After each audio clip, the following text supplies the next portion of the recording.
He's obviously bigger than that, but is he? He's pretty light at the moment, but you're right, that reach is a really good asset for him, without the size, so he's very, he's hard to match up on. Great to have Brett Thornton as part of our grandstand team this afternoon. Matt Clinch and Russell Barwick calling all the action. Craig Bolton, former Sydney Premiership player, to join us very shortly in the commentary box. Chance to head down ground level and join Shannon Byrne and get a bit of a taste as to what conditions are like at ground level. Hi, Shannon. Good afternoon, gentlemen. Well, it's a beautiful day here in Sydney. 23 degrees, not too much breeze to speak of at the moment. The whole western stand is bathed in shade, so no doubt it'll probably be a little cool for the spectators here. But look, bathed in sunshine, you couldn't have asked for a better day for a 10 past 1 game. Just quickly on the teams, interchange for the Giants will be Shield, Whitfield and Core, and the sub will be Zach Williams, and I'll touch on him a bit more in just a moment. The Crows, Matthew Wright is on the interchange, Tom Lynch, Rory Laird, and the sub is Lyons. Back to Williams, their sub for the Giants. Brett, I understand he might be your flatmate. Now there is some good inside information. Is Zach Williams your housemate, Brett? Yeah, no, you're right, spot on there. He's I moved in with Zach and Joe Redfern, a young kid. So it's a bit of an age gap with us, but they're really good kids. They're pretty diligent, and it's been good living with them for sure. How's he settling in, Brett? Because he's a boy from I think Narendra, and he had such a great year last year. But just in terms of, I spoke to his family last week when he debuted, and he was a huge Carlton supporter growing up. So I think it might be a bit special that he's living with you at the moment, just starting out in Sydney. Yeah, you're right. He asked me a lot of questions. He loves Juddy and Murph and all that. So hasn't asked for an autograph, has he? No, not yet, but. Yeah, you're right. He's a kid from Narendra, and he just plays the game in the right way. He's hard at it and really good skills. So he's definitely got a good future, I think. So Callum Waters won the toss, and Adelaide will head to the main scoreboard end here at the Sydney Showgrounds. Great to have Craig Bolton joining us this afternoon. Craig, you've done the journey back from Melbourne to Sydney this morning. Absolutely. Saw the Hawks Swans rematch last night, and looking forward to today. Obviously, plenty of talent out there on the ground. GWS probably haven't been able to put it together for 4 quarters yet thus far this season, but I'm sure in their first game on this deck they'll be looking forward to doing that. Well, if they were watching a team put 4 quarters together, last night's was a pretty good example. Yeah, they were super impressive, Hawthorn, weren't they? I think defensively and offensively they just had all the answers, and they're a well-oiled machine last night. They said it wasn't about revenge, but you got the feeling looking at them they had a point to prove, and they certainly played very well. So just quickly, what do you think is the key to this afternoon's game? Well, I think Adelaide have obviously got that issue about where they're going to get their scoring power from, and this midfield's probably the answer to that. They've had Dangerfield and the like being able to drift forward and kick goals. So I think we've seen the talent that GWS have got in the midfield, but they're going to have to be very mindful of these players drifting forward and kicking goals today. So if they can shut them down in that area, I mean, the likes of Jeremy Cameron up forward, we've seen what he can do over the last couple of weeks, and they've got plenty of other avenues to goal, but I think defence is going to have to be the key for GWS if they're going to be any chance. So the Giants with Cameron at full forward, Giles also starting forward. So those will be a couple of the matchups to keep an eye on. We're underway here at the Sydney Showgrounds. Round 7, Adelaide and the Giants. Thompson almost with the first clearance. He'll win a free kick for 2 high against Tom Scully. That the matchup you were talking about, Scully to Thompson? Yeah, that's right. Thompson's obviously their prime mover with Dangerfield, so hopefully Tom's on his game today and can shut him down. So Thompson's first kick inside the attacking 50, misguided, and it was Ward that was in the better position to take the mark for the Giants. Looking to bring it to the broadcast side. Quick hand pass from behind to Cornelio, who swings it to the outer side. Good lead, Tomlinson coming out and able to take the mark. Still inside the defensive 50. Kicks to the outer wing. Strong mark being taken by Jacob Townsend. Chips the ball over the top, looking for Kennedy, who's running hard. He marks in front of Dangerfield. They've advanced to just short of half forward, the Giants. Ward wants it back into the corridor, decides to go longer still. Kennedy's kick is perfect and found Dean Brogan, wants to give away the hand pass quickly, finds Scully from 55 metres out. A piercing pass and a juggling mark has been taken. And I reckon that was Taylor Adams at full forward. Really good there by Dean Brogan. It was a great kick to hit him up, because Sam Jacobs really loves pushing back hard in that hole. So if we can keep him honest and present up with the ball, I think that's a really good start for us. So it was a pretty good diving mark forward. I don't know if the kick was intended for him, but a chance for the Giants to strike first. On a tight angle, only about 20 metres out. Adams comes in and he's pushed it across the face. And a minor score. So the Giants one behind. Adelaide yet to score through a minute in the opening term. Welcome along to ABC Grandstand AFL. Beautiful afternoon here in Sydney. Minor score to the Giants, kicking things off as Adelaide restart, courtesy of a very wobbly kick. Not great, and the coach wouldn't be happy. Mark taken by Ward for GWS. And that was poor. Just having a few problems orderly. Hopefully it's okay as Ward decides to go long, ignores the lead from Moore towards the Brogan direction. 2 grabs at it, missed it in the end. Giles was there as well, and it was rushed over for a minor score. Adelaide through Thompson this time, over the top. Comes the way of Rutten, gets a handball quickly. Van Berlo, middle of the ground, takes a mark, decides to settle things down. Sees a lead coming from Sloane. Inside 50, the pass is good, the mark is good. Adelaide rebound very quickly, shot on goal for Rory Sloane. Beautiful play, hard running by Sloane, came off half back there. He just got goal side of Scully and just pushed very, very hard. It was a beautiful kick out in front and clinical play that from full-back. GWS didn't look like touching the ball that stage. Yeah, that's Adelaide in a nutshell, really. The Giants have really got to stop that run from the back line. That's how Adelaide's set up, and that's how they, all their midfielders get into the game. I think it might be Scully on Sloane and Ward already on Thompson, and a bit of push and shove happening as Sloane comes in, looks to convert this opening opportunity for the Crows. Crowd tells you that he's done same. Good result for the Crows. Early doors, they get their opening goal, kicking to the scoreboard or northern end of the ground. And it's one straight for Adelaide, the Giants 2 behinds. And we've played 3.5 minutes the opening term. Perfect conditions out here today. Brett, have you guys had much exposure and trained on this ground in the lead-up? Obviously the first match this year at Skoda, but it's a pretty quick sort of ground that you can play on. Have the guys had much time out here? We had a few sessions over Christmas, and then obviously with the ground, with the Easter show and all that, during the week was our first run back. So you're right, the ball does travel really quickly here, and it's pretty deceptive. So the Giants with the first shot on goal, but Adelaide able to convert the better. They lead by 4 points. Back in the middle. Almost a clearance for the Giants. In fact, it is. It comes to Green, who squeezes a kick out. And a good mark taken by Tomlinson. Quickly away by hand kick inside the attacking 50. Cameron tied up against the boundary line. Talia applying the tackle. Quick hand pass to Shields for the Giants. Back to Green. Now to Tomlinson. Off a step. Inside the 50. Cornelio's underneath it. Got hands to it. Ball goes over the back. Giles gives a hand pass away. Got taken by Shields in a good tackle. Adelaide have the numbers. Dangerfield tied up against the boundary line. Just cleared the defensive 50 for the moment. Whitfield gave away the hand pass to Green. Got his kick away by being tackled by Douglas. Players dive on the loose ball and will have a bounce. 45 metres out from the Giants' goal. Already Talia v Cameron looks like a great matchup to watch this afternoon. Teenage matchup indeed as Adelaide get the clearance from the ruck contest. Goes towards centre wing. Underneath it was Reid. Gets pushed off but recovers well. Can go backwards by hand and does so. Finds a teammate and Bruce. He goes inboard and Moore marks at the point of the square. Short pass, centre of the ground. Ward, who's been active early. Player running past was Whitfield. He ignored him but found a teammate. This time it's Bruce, who lines up from 50. Open goal. Misses to the left. In fact, it doesn't miss to the left. And a minor score after a rush behind. So plenty of opportunities for the Giants at this early stage. Yet to convert. And Adelaide clear quickly through Thompson off the kick out. So Thompson in the right back pocket. Promising start from the Giants so far. Thompson's kick, big collision between McKernan and Douglas at the back of the pack. He's taken by Wright, tied up against the boundary line. Free kick. And he finds Lynch.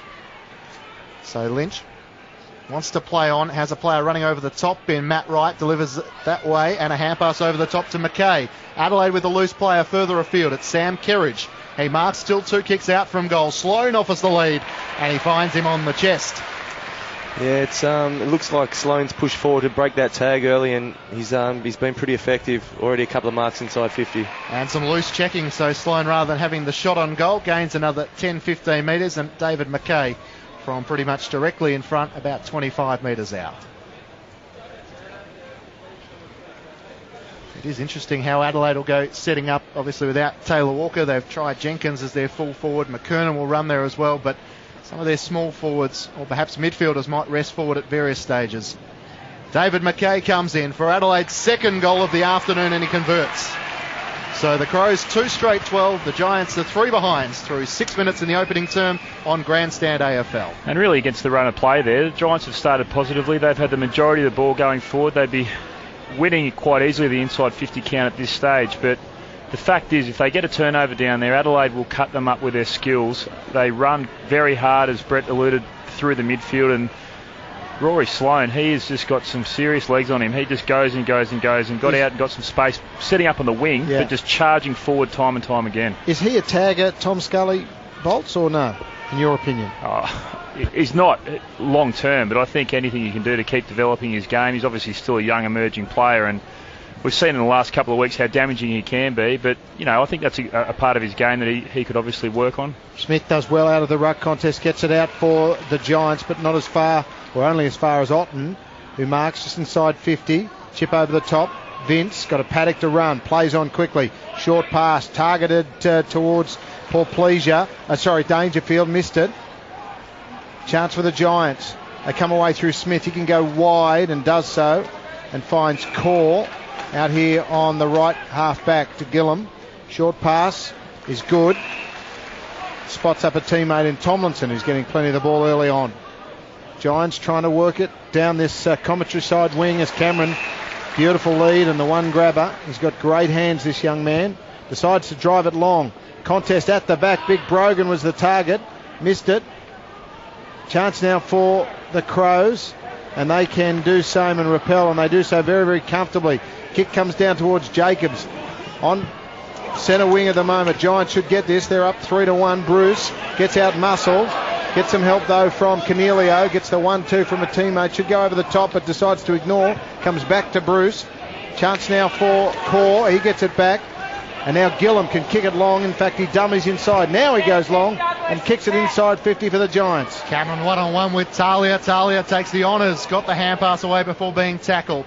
Quick kick from the congestion by the Crows, but it's only going to be as far as Devon Smith. Right half forward for the Giants. Long kick inside the 50. Well, it was meant for a teammate, but Kerridge was in the hole and able to take the mark. It was Kennedy who was trying to spot, but the kick wasn't far enough. Long kick by Kerridge, looking for Jenkins. Ball doesn't quite make it to him. The Giants have the numbers. Bruce trying to spin out of a tackle. Hand passes into the path of Kennedy. Right there with him for company is Smith. No player can pick up the ball cleanly, and they tap it towards the boundary line. It'll be a throw-in. Big task for Josh Bruce, the young Canberran. He played a handful of games and up against Jenkins, who had 6 scoring shots last week, so he's going to have his work cut out today. Adelaide by 9 points. McKernan does the rucking. It's a free kick for a push in the back, and it will go McKernan's way against Giles. Gives away the hand pass to Smith from half back. Spots up Jacobs on a lead on half forward. Sam Jacobs, the Adelaide ruckman, has Vince short in the corridor. Thought about that option a couple of times. Now needs to kick down the line. He kicks into the man on the mark. Gets it back. Loose hand pass. They've turned it over. Smith gets it for the Giants. Quick hand pass away to Edwards. Now Gillum. Just all stationary at the moment for the Giants. And Adelaide will win by the weight of numbers. Smith picks it up. Long shot on goal. It might get there. It does. So a good goal for the Crows. It wasn't all that conventional, but Brodie Smith brings up their third goal of the afternoon. They're 3 straight 18. The Giants are 3 behinds. 10 minutes played in the opening term. Your experts Brett Thornton and Craig Bolton. Yeah, it's been a frenetic start here. It's probably playing in Adelaide's hands. With their handball, quick movement style of play. So the Giants really need to get some possession and just slow it up a bit. I think it's just it's playing into their hands with 3 goals to 0 start here. Thoughts of Brett Thornton here at the Sydney Showground as we await the restart of play with Giles in the ruck up against Jacobs. This time Jacobs gets it. Player taken high according to the umpire. It's Vince, so he decides to play on very quickly. He goes towards half forward. Mark taken brilliantly by Dangerfield in front of Moore. Couple of grabs, and again an attacking play from the Crows resulting in a shot on goal from about 50 metres out.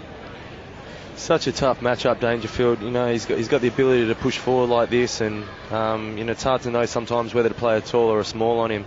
when he's inside 50s. Beautiful pair of hands, and he'll just present all day. He's gone back a fair way. He's got a beautiful kicking style. Off the boot, he likes it. Just pulled it off to a left late. Claps his hands in frustration. 3-1 the score now. 19 the Crows leading by 16 points. The Giants 3 straight points. They're just so valuable, those midfielders who can drift forward, because it creates so many match-up headaches for the opposition. Do you have someone who goes with Dangerfield in the midfield and also forward? But they're going with Tim Moore when he goes forward at the moment. Gillum with a long kick in, got the Giants to half back, and they win a free kick for a push in the back. So the free kick to be taken by Jacob Townsend. Called to play on. Pleasure stands the mark. Now decides to go backwards to Gillum. In fact, it's Bruce inside the defensive 50. Spots Moore, has time to juggle the mark. Runs his way outside the defensive 50, and a nice pass. So finds Tomlinson. Looking to bring the ball back into the corridor. Has Moore short, decides to go longer than that down the wing. Brogan comes from behind and made the contest. The ball went over the back to Riley. Got his kick away before being bumped. Jenkins offers the chase. There with him for support was Bruce, and Bruce comes up with it for the Giants. Spreads the ball to the outer side. Good mark taken. Hard running being done by Tomlinson. Kicks inside the attacking 50. A great juggling mark taken by Jeremy Cameron. In fact, it's Taylor Adams who quickly moves it in that direction to full forward.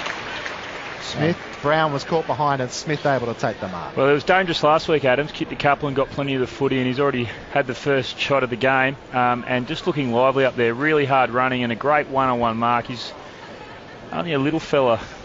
How would he be? He'd be 179 centimetres. Yep, a good mark. Devon Smith on a tight angle for the Giants' first goal. He's pushed it across the face, and Jacobs takes the mark just in the field of play. Plenty of opportunities, the Giants, but yet to register a major as Rutten lumbers out of full-back, decides to offer a handball to a teammate, Riley. Then Eo's one further. They can work it right around the side of the ground here, the Crows, if they want to. It ends up in the hands of Douglas in the middle of the park. Quickly plays on. Offers a lead towards Dangerfield. Beautiful grab. Umpire will pay that, I think he does. On the way down, it got the punch, but for me, that was a mark. It's just clinical football from Adelaide. You know, from the back pocket, hemmed in, and then two kicks. You know, that wave handball again that they love to play. It's pretty hard to stop. And this is what we were talking about recently with the Giants, their inability to, when they get a bit of a flow on, to run back under pressure because the head goes down because you missed the kick. Yeah, absolutely. They've got to take their chances in the first instance, but then defend if they don't convert. Dangerfield trying to make amends from that earlier miss, but this time he's gone the other way. 3-2-20 the Crows, 14 and a half minutes gone here at the Sydney Showground. The Giants just the 3 minor scores, but probably the inside 50s would be not too dissimilar, I would say, as we'll check the stats a little later. A bit of argy-bargy going on in the middle of the field there, Matt. There is indeed. So Adelaide by 17 points. The Giants have had a couple of good opportunities, but 9-6 actually inside 50s in the Giants' favour at the moment, but as we've said, just failing to convert at the moment. A couple of costly misses to Adams and Smith, and just getting hurt on the rebound. Nice kick into Tomlinson, who marks right below our broadcast position. Kicks around the boundary line. Giles the target. Rutten there to keep him company. Punched down and taken by Scully. Has a paddock in front of him. Has a bounce. No one's further afield. So Scully dribbles the ball forward. It's a foot race to get back. Ottens is providing the chase, but Smith got closer than what he intended. Wright's there to offer support for the Crows. Hand pass from Rutten to Douglas to Van Berlo. Now back to Wright by hand. Rutten tied up against the boundary line. Gave it to Brown. High up and then kick. In front of the interchange. Coming from the side was Brogan. Sloane's well tackled. Smith picks it up for the Giants. Hand pass to Tomlinson. Into the corridor to Kennedy. Fumbled by Bruce. Hand pass back to Kennedy from the logo on the broadcast side. And a good pass to Reid. Right on the logo is Reid. Good pressure then from the Giants. Probably a little bit of what we were speaking about that was missing earlier on. But Reid decides to go towards full forward. Cameron was out of the contest. In the end, Thompson used his body to get in. There's a free kick awarded. It'll go the way of the Crows. And Douglas plays on quickly. Finds Sloane. Still inside 50. He can go wide to Thompson. He'll play on and go short and wide.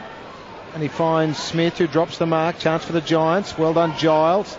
Got there first.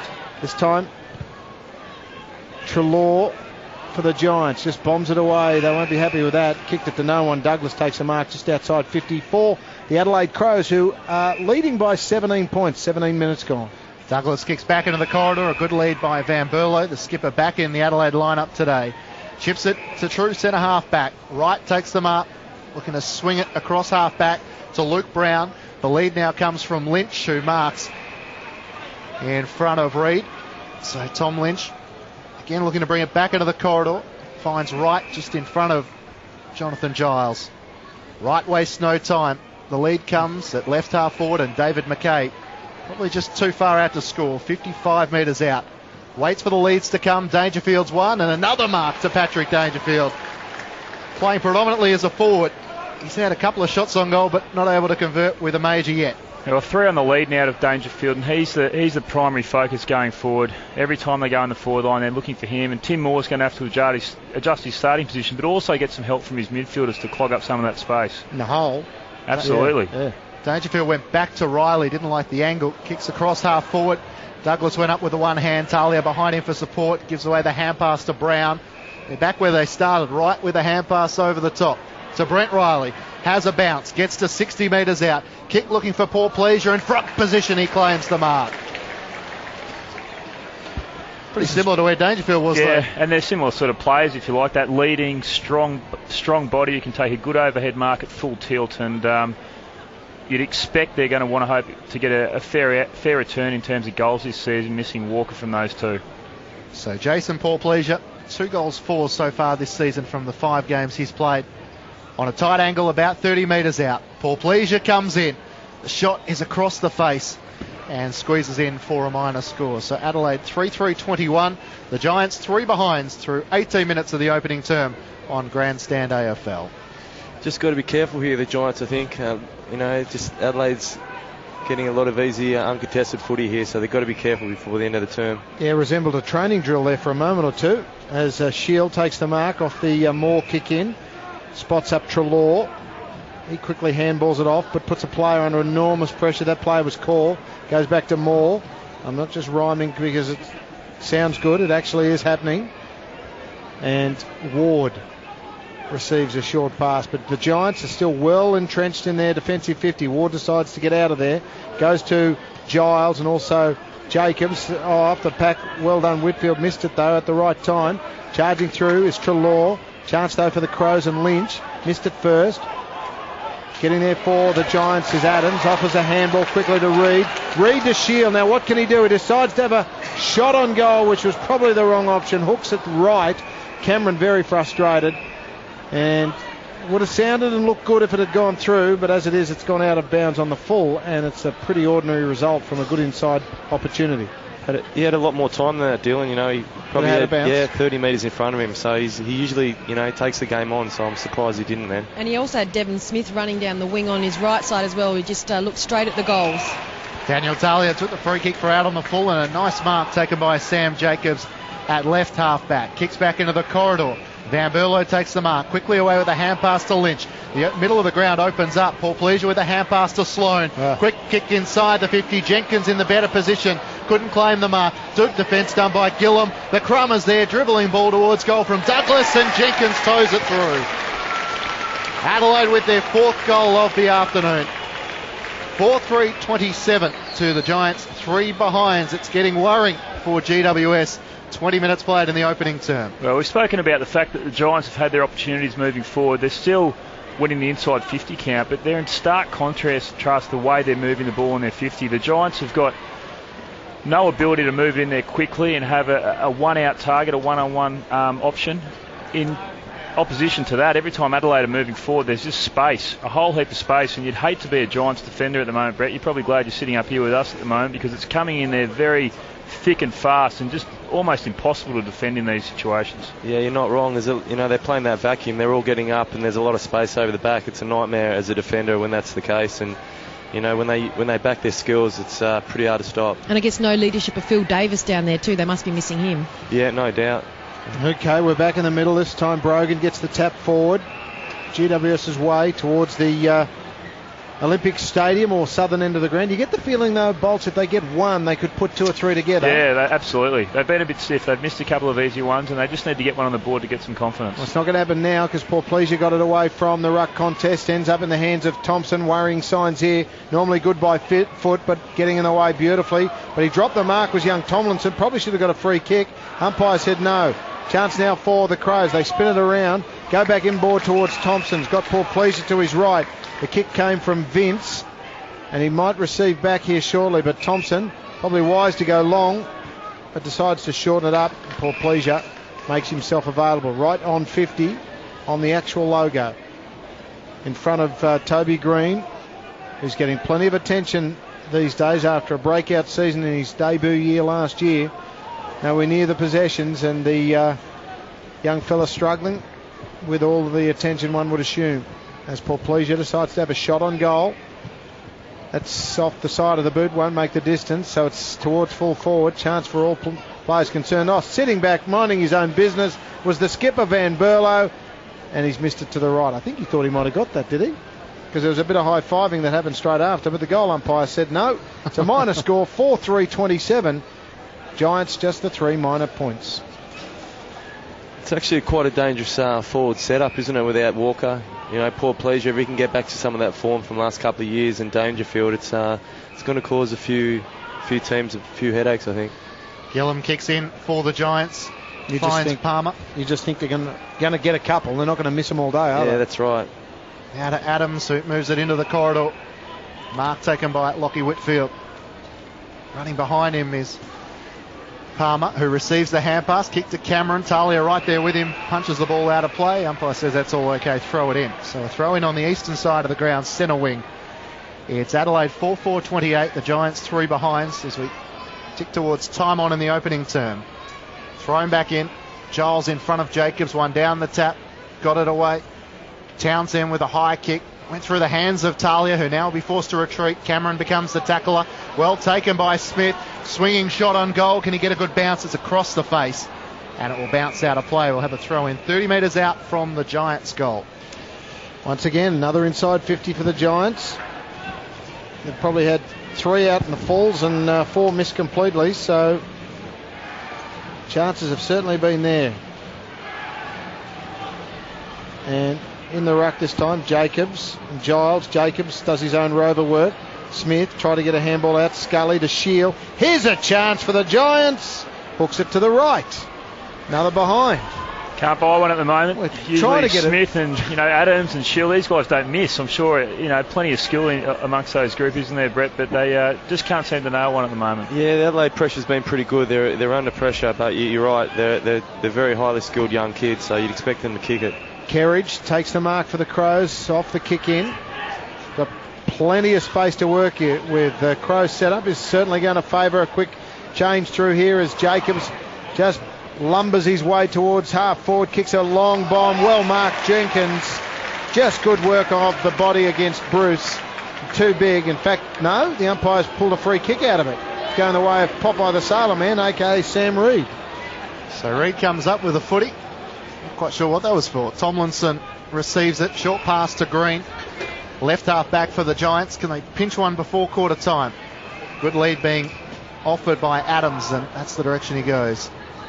Just near the logo on the outer side. Adams, who's had a couple of shots on goal, kicks to half forward. Giles is in the pack. They have Crummers though. It's taken by Smith. Can this time he capitalise? And again it's offline. It's out of bounds on the full across the face of goal. He's probably the best finisher of the club, so I think he's looking at his hands. That maybe it was slippery, but yeah, he'd kick 9.5 out of 10. Now, Shannon, surely there's not a breeze or anything down there we don't know about it, we can't feel. No, I think it's just going to be one of those days. Jeremy Cameron's just come off as well, and he's so frustrated, and they're just all trying to work out why it's just not working in their forward line at the moment. Otten does well for the Crows, finds Kerridge, quick handball off to Laird. He charges through the middle, gives it off to McKay. Goes wide, this time towards Jenkins. Too big, too strong. Second time round, the umpire going to take it off him. No way. And the Crows, and this is your classic 12-point turnaround. Yep. Both Craig Bolton and Brett Thornton agree, because this could be rather expensive. Yeah, and we mentioned this matchup earlier in the game. Bruce has been pretty good in general play, but the last couple of marking contests he's come down and been outmarked by Jenkins, so steep learning curve for the youngster. He's got 10 kilos on him, 104 kilos Josh Jenkins, and just over 90 is Josh Bruce, as Josh Jenkins comes in to try and finish it off for the Crows, and he's missed as well. So missed opportunities from both teams, as 4-5-29 the score to the Crows at quarter time. The Giants just the 4 minor behinds. So Adelaide by 26 points at quarter time. All individual goal kickers so far: Jenkins, Sloan, McKay and Brodie Smith. In the netball, it's the Melbourne Vixens that lead by 7 goals against the New South Wales Swifts. That's round 8 action. We'll keep you updated with the Adelaide Thunderbirds taking on the West Coast Fever. This is Grandstand AFL on ABC Local Radio, News Radio, Grandstand Digital and streaming online, abc.net.au/grandstand. Quarter time at the Sydney Showgrounds. It's Adelaide that lead by 25 points, 4-5-29 to 4 behinds later this afternoon from the MCG. It's Melbourne taking on the Gold Coast Suns. Russell, we've got the stats, so maybe just give us a couple of the leading possession getters and then we'll give Craig and Brett a chat. Well, not surprisingly, the the GWS Giants have actually gone toe-to-toe with disposals, 92-86 in favour of the Crows, despite the scoreline being significantly in favour of Adelaide. Tomlinson with 9, best on ground so far. Adams, Smith, Bruce all with the best part of half a dozen. Wright with 8 for the Crows. Thompson and Douglas with 7. Jacobs and Riley both with 6 apiece. Inside 50s, as we mentioned, in favour of GWS, 14-12. And as you can see, the result of the 12 Adelaide inside 50s, they've had 9 scoring opportunities, whilst for GWS they've had 4 from their 14, including the best part of half a dozen out in the full. So it's been rather disappointing from that respect. 7-5 the tackles in favour of GWS, and the contested possessions also in favour of GWS. So on the stats alone, Bolts, they should be a lot closer, and it's really just a kicking aspect. Absolutely. They've done a lot right, the Giants. There's plenty to be impressed about, and they've taken the ball forward. You said they've matched them in the key areas around the ground. Just that last kick going inside forward 50, they're just struggling to get a return on that, and when they're actually having a shot at goal, they haven't been able to convert.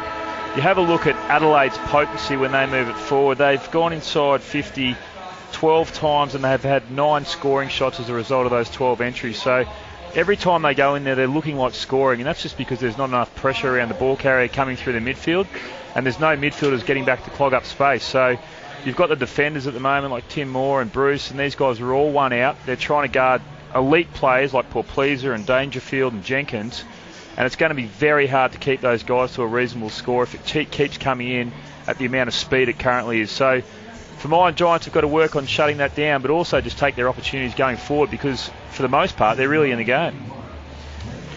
Great to have Brett Thornton as part of our grandstand team today. What did you make of the opening term?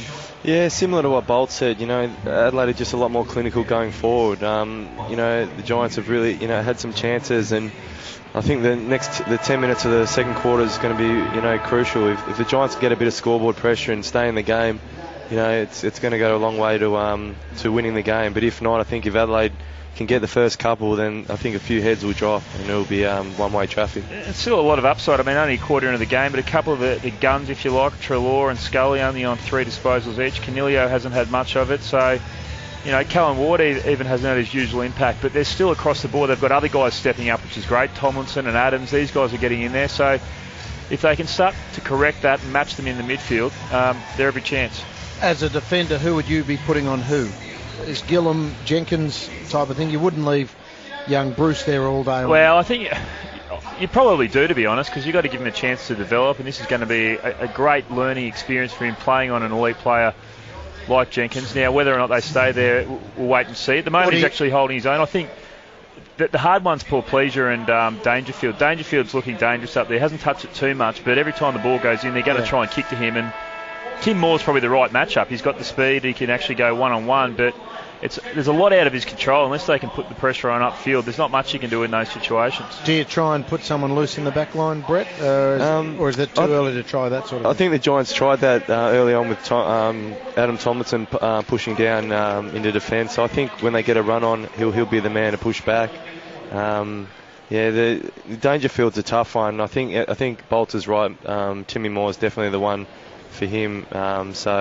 I think Brucey he'll give everything. So it's good development for him on a really good forward in Jenkins. So and he's actually going really well around the ground. He's getting involved. He's had plenty of the footy himself. It's those one-on-one battles, and I think he's giving away probably 10 kilos, we said. Yeah. And it's going to be a big challenge for him to develop that part of his game.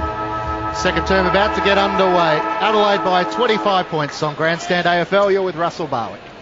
And again, we've got the two big guns, Brogan and Jacobs, in as quickly Dangerfield gets it out of the middle, puts it on the left boot inside 50 towards Thompson, who gets plenty of attention from Moore. The ball beats both players out of bounds around 45 metres away from goal. Grandstand, the Martin and Angus stand and the Sinclair stand on the far side, or the eastern side of the ground, bathed in sunshine, as you'd expect. Again, Brogan, beautiful little short tap to Ward, gets it on the right foot, kicks to a contest. Cameron did very well, but then gave away a free kick, probably inadvertently, after being outmatched 2-1. The free kick is gone to the Crows. He's been unlucky, Cameron. He won the ball, but then slipped the tackle over the head of Brodie Smith. Long kick inside the 50. Brogan's back there, and a strong mark taken by the veteran. He continues to soldier on, quickly with a hand pass away to Gillum, and short to Whitfield, deep in the pocket for the Giants, the defensive pocket that is. Had Scully on the short option. He's avoided that. Now will be forced to kick down the line. Treloar's the target. One-on-one with Rutten, and Rutten with a strong mark. The veteran in game 201. On right half forward, of course, kicked 3 goals in his first 3 kicks, and now has been a defender, and that was probably one he'd like to have back, looking for Thompson out on the full. There's a stat for you. Treloar's 80 kilos and Rutten's the best part of 100, so who's going to win that battle? Moore, a free kick for out on the full, kicks it short, and finds Townsend, and he has to go back to Moore. He's going to try and swing this one wide. That's a dangerous kick, but he gets away with it. Far side of the ground, marked by Gillum for the Giants, and he goes long and wide. Whitfield, now he can put the skates on and go for a bit of a gallop, decides to kick it, and kicks it to a contest, and it's a good mark taken by Tomlinson. You heard the call from Craig Bolton. This one to Cameron, leads out from in front of Talia, takes the mark, sliding into it about 35 metres out. Should go back and have a shot, because if everyone else has missed, he's at least allowed one free shot at goal. Yeah, terrific kick by Whitfield coming in. He's just showing why he's the number one pick. That was just beautifully weighted to Tomlinson, and then the kick on to Cameron. So it's just a massive kick here. If they can get a goal here, the Giants, it'd be massive. Here he comes. Cameron looks to have missed that to the right. He has slightly hooked it. The other thing about Whitfield, that he was offering up a short lead here and did the dash across the other side of the ground. Spoke to Luke Power earlier in the year about him. He said he's the most natural player he's ever seen in terms of his running patterns. He comes straight in and knows where to go. Well, risky kick in for Riley. Was looking for a teammate. It's been taken by Ward, and the Giants have their first goal of the afternoon.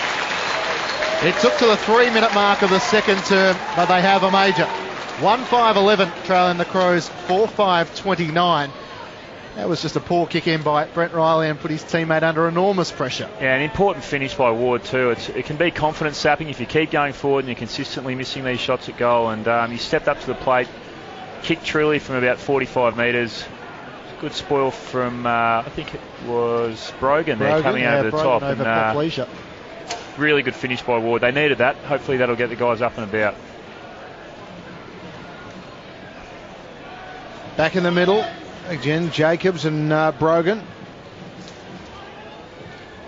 Plenty of off the ball work with the on ballers doing their best. High tackle there. Umpire says play on. Shield lays a tackle. Jacobs does well. The Crows kicks it forward. Umpire calls play on. Getting his boot to ball was Kennedy. The mark was dropped by Laird, who goes back and mops up his own play. Quickly to Smith, back to Laird, and he goes wide to a contest. Good physicality there, and Lynch marks right left centre wing. Back inboard to Jacobs. They play on quickly. Big Rutten gets it away. That handball's dangerous to Brown, puts him under pressure, so much so he gives it away. Cameron thrown to the ground. He basically dropped the ball and paddled it towards a teammate of Treloar. Good tackle. Great tackle there. Umpire calls play on. Players going everywhere at this stage. Decides Palmer finally gets it out. Scully gives up a poor handball, puts his teammates under enormous pressure. The kick came from Wright, and the lead comes out from Jenkins. And, well, that was just a bit unlucky. Scully had it, lost it all in the moment. Yeah, it was a shame. It was good play up until then. Townsend's tackle on Dangerfield, I mean, he's not the easiest bloke to put down, and he drove him into the ground, but a little costly turnover there in the middle of the ground, and they went forward. And once again, it's an uncontested mark to a leading forward. He'll kick. Well, I don't know. His run-up's going to start from about 80 out. Where he kicks from will be interesting, but he slowly makes his way in. For the Crows' 5th goal of the afternoon, he's missed it to the right. And this is an easy ground to look at. It must be an incredibly hard ground to kick at, Brett. Yeah, it seems like that today, isn't it? Some relatively easy shots. You'd expect them to kick them, but they're missing either side. So it's a strange one. Adelaide by 19 points here at the Sydney Showground. Gillen brought the ball back in, short to Whitfield, who kicks tight up against the boundary line. The boundary umpire was right there, deemed it was okay to Devon Smith. So Devon Smith on the defensive 50. Jenkins stands the mark, so Smith to kick as long as he can around the boundary. Coming from a long way back was Brogan. Both he and Giles are there. Well from by Cornelio. Hand pass into the corridor to Whitfield. Good pass looking for Palmer, and he takes the mark. Had a metre on Brett Riley. He's just looking to file off.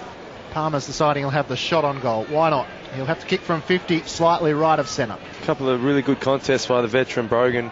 That previous one that set up the goal, and then this one out in the wing. Beautiful. He just crunched the packs, and once again Whitfield just displaying those silky smooth skills. Can the Giants put 2 on consecutively? Palmer comes in from right on 50. He's got under it. It's working from right to left, not enough, and a minor score. So GWS 1, 6-12. The Crows 4, 6-30. 6.5 minutes played in the second term. Thompson receives the kick in and then belts it right. Punch was beautiful. Good defensive work this time from Aidan Core, far side of the ground. And that came over the top, and the result will be a boundary throw in. And the Giants, you just get the feeling they've got their back up. They just need a little bit more luck in terms of kicking for goal, and things might get very interesting here at the Sydney Showground. They've got a chance here now. Whitfield doubles back, triples back in fact, then goes by foot backwards. Finds a teammate, umpire calls him to play on. We'll go back to Green. Hasn't had a lot of the footy so far in the match, in fact. It's only his second or third kick, Green. Gets rid of it quickly. That kick's not great, but it finds a teammate for the Giants, and they can play on. No, they don't. Cornelio gets held on. That should have been 50. Umpire says no. Short pass. Townsend, Treloar, I should say, gets called to play on. Little dinky little chip over the top, back to Green, who did well. He's making his opposite number work a little bit in Dangerfield, and now there's a chance as Adams takes it on. Adams looking for Ward, but coming from the side, almost a great mark, which would have been claimed by Core. Play on's the call. Cameron now tackled by 2 Crows. Can Giles pick it up and snap a shot on goal? He can! 2 goals in a row to the Giants, and that might breathe a bit of life into this contest.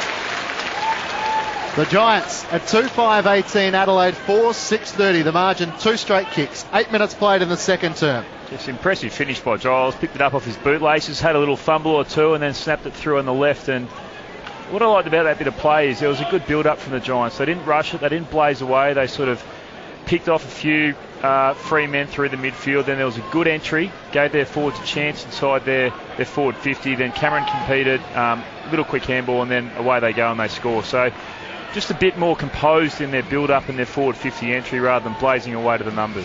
And guys, just on the crowd too, they really appreciated that goal from the man from Central Districts in South Australia. Quite a healthy crowd here considering it's Mother's Day. We'll get the figure soon. Yeah, they certainly appreciate it. It took a fair while to get there first, and their second came a bit quickly. Crows got a free kick out of the middle, comes out via Rutten. Rutten to Otten. He goes long. Moore's front target for GWS. Getting down there, the skipper for the Crows in Van Berlo. Wobbly kick towards full forward, not good. Green does well. Via hand to Ward to Shield. Also back to Green. Should have used Shield again, but he doesn't. Now he's got a paddock if he keeps on running.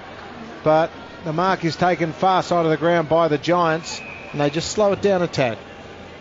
It's Tomlinson who's up against the boundary. The best option is Giles flying from the back. McKernan got hands to it. Kerridge is the crummer. Hand pass away to right. Backwards to Luke Brown. They've given up about 30 metres. Who kicks back into the corridor. Otten marks in the centre square. Spots Rutten on the logo on the broadcast side. The leads come over the head of Jenkins. Jacobs one-on-one. Well done by Tim Moore to make the contest. Paul Pleasure's there. He's knocked across the boundary line by Kennedy. And we'll have a throw in. 30 metres out from Adelaide's goal. Yeah, they've steadied nicely here, the Giants. They've just got another goal to them would be crucial. They've just got to stop Adelaide scoring here. Thrown back in, Giles and McKernan.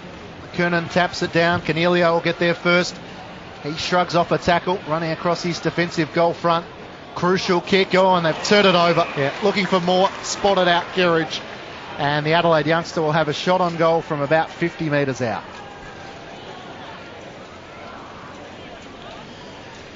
This would be a shame if they convert here. The Giants have had all the running this quarter. They've been putting the pressure on. Been the dominant side, you'd say. They've lifted their game in a number of areas, but just a costly turnover, giving another shot at goal for Adelaide here. Kicked 2 goals too, Sam Kerridge, in the loss against the Hawks. The Mildura boy from right on 50 can kick a long ball. Kerridge's shot on goal is straight through the middle. And that's not what the Giants wanted. Adelaide get their first goal of the second quarter. They're 5-6-36. The Giants are 2-6-18. Just confidence sapping, those ones where you take the option up the centre corridor, trying to get something going there, but just a risky one. And I think it was Cornelio in that instance who kicked it up the corridor. One of the more skillful players and creative players, so you don't want to discourage him from taking those risks. He is responsible for setting up a lot of forward thrusts, but probably needed to be a bit more conservative on that occasion. It was a good finish from Adelaide. He looks a likely type, Kerridge. You're right. He kicked a couple last week. He moves pretty well. He's a nice size for, that tall half forward. So maybe, he can help fill the void that Walker's created. Kick may never have been on though. That's the thing. As we're back in the middle, McKernan out of the middle though goes the classy Dangerfield, goes long, coming across Jenkins. Just made a contest, almost jagged it one-handed. Back in the goal square, Crows got an opportunity, but they don't get it there as the Giants do well. Clearing is more, just belts it out of there very quickly, and it goes so far out, it goes out of bounds on the full, almost on a genuine centre wing, far side of the ground. Free kick Adelaide. Margin still 18 points, so very much a contest here. Both teams have missed opportunities. The Crows decide to go inboard. This is dangerous. Cameron, chance there, but it was well marked by Talia. Quickly offloads. Adelaide through Laird. Drives it inboard. This time the mark is taken for the Giants beautifully by Core. Core swings it out to halfback. Giants just trying to find some run off halfback. Tomlinson with a kick. It better suited Riley than it did the Giants' teammate in Taylor Adams. Brent Riley able to take a good mark on halfback. Into the centre square to Smith, who spotted Otten running from halfback. From the broadcast side, he chips it back into the corridor. Bernie Vince has it. The Giants pushing numbers back inside their defensive 50. Vince spots Douglas, who's just come on from the interchange. He marks in front of Moore. Now Douglas will have to decide to either chip it around or bomb it and go on long. Goes short to Vince. Ward gave away the free kick. He wasn't facing the direction of the ball. Vince quickly with a hand pass away to Douglas with a piercing kick inside the 50. It's beautiful. And Lynch, sliding on his knees, is able to claim the mark. Yeah, they just back their skills, Adelaide. They're all beautiful users, those midfielders. And once again, Douglas there. Lynch coming out and hitting him lace out. They come at the ball, don't they, the Adelaide forwards? They just lead straight at the ball carrier coming through the midfield. Really gives them a clear option of who to kick to. It's probably a bit of a change in tactics without Taylor Walker. I'll get you to elaborate on that in a moment. So Tom Lynch will kick from 50 metres out on a 45-degree angle. It's a pretty good kick off the boot from left to right, and it's through the middle. So after the Giants kick the first 2 goals of the term, Adelaide have the last 2, and the margin is back to 24 points. after it was 25 at quarter time. Adelaide 6-6-42. The Giants at 2-6-18. Yeah, it's a good point, Matt. I think going back to last year, even when Tippett was down there, they had the option of those players being leading forwards, but also you can bang it long to the top of the square and you know they'll compete. It's probably not a luxury they have now. Jenkins can obviously hold his own in a marking contest, but these leading forwards, they're looking really dangerous coming up at the footy. Paul Pleasure and Dangerfield when he's down there. They've got pace, they've got good hands on the lead, and you've got the ball in the hands of these midfielders like, you know, Sloan or Vince or whoever it might be through there. They can really spot up these people and be a damaging way for them to score. Jacobs with the tap. Umpire spotted a free kick. It'll go the way of the Crows. Paul Pleasure got the handball quickly, plays onto the left foot, goes wide. Mark was dropped by Jenkins, but he recovers well. Thompson does a bit of a zig and a zag and then spots up Riley, who moved forward to take a relieving pass. Riley inboard, this time a little bit too hot. Mark taken by Whitfield for the Giants. Can they do something? Air's been taken out of the game a little bit by the last couple of goals, but this might work in the Giants' favour as Cameron receives it just outside 50. Nobody at home, decides to have a punt on the shot at goal, but getting back there beautifully for the Crows is Otten, who had it and lost it all in the one mouthful, and the ball rolls over the boundary line. Did well to get there, thought he swallowed it, and then in the end dropped it. Maybe just didn't get all of that, Brett. He's usually a pretty big kick, Cameron, from 55. Yeah. You'd back him in. Yeah, he is, definitely. He can easily kick at 60 on the run, so yeah, he just didn't time it. Okay, Thompson got the left foot to it. Talia takes a mark. The Adelaide Crows can clear. Well, have done all the hard work running for the ball, Otten, and then just dropped the easy mark. So Daniel Talia inside the defensive 50. Short pass to Brown. Pressure coming from Smith. Standing the mark. Short chip kick over the top to Rutten. Adelaide happy to back their skills at the moment. So Rutten with no better option kicks around the boundary line through the hands of Kerridge. Paul Pleasure tries to keep it in play. And a throw in directly below our broadcast position here at the Olympic Stadium. Their defensive running's really standing out, Adelaide. Just their two-way running, getting forward, but also there's about 4 midfielders back in the defensive 50 there, and it's pretty impressive. Thrown back in, third man up was Ward for the Giants. Dangerfield trying to tap it tight up against the boundary line. Laird had it, lost it. Scully well tackled, taken to the turf by Laird. The ball was going nowhere from that tackle. And we'll have a ball up right below us in front of the interchange gates. The umpire with a beautiful haircut. I think he's had a little bit of work done there midweek, that umpire. He's certainly got the Steve Cornelio, is it the Mohawk style about it? It's all the craze these days there. Well, if you're going to dress in lime green, you've got to make sure the hair looks good, in my opinion. Giles in front, Brogan front position in front of Jacobs.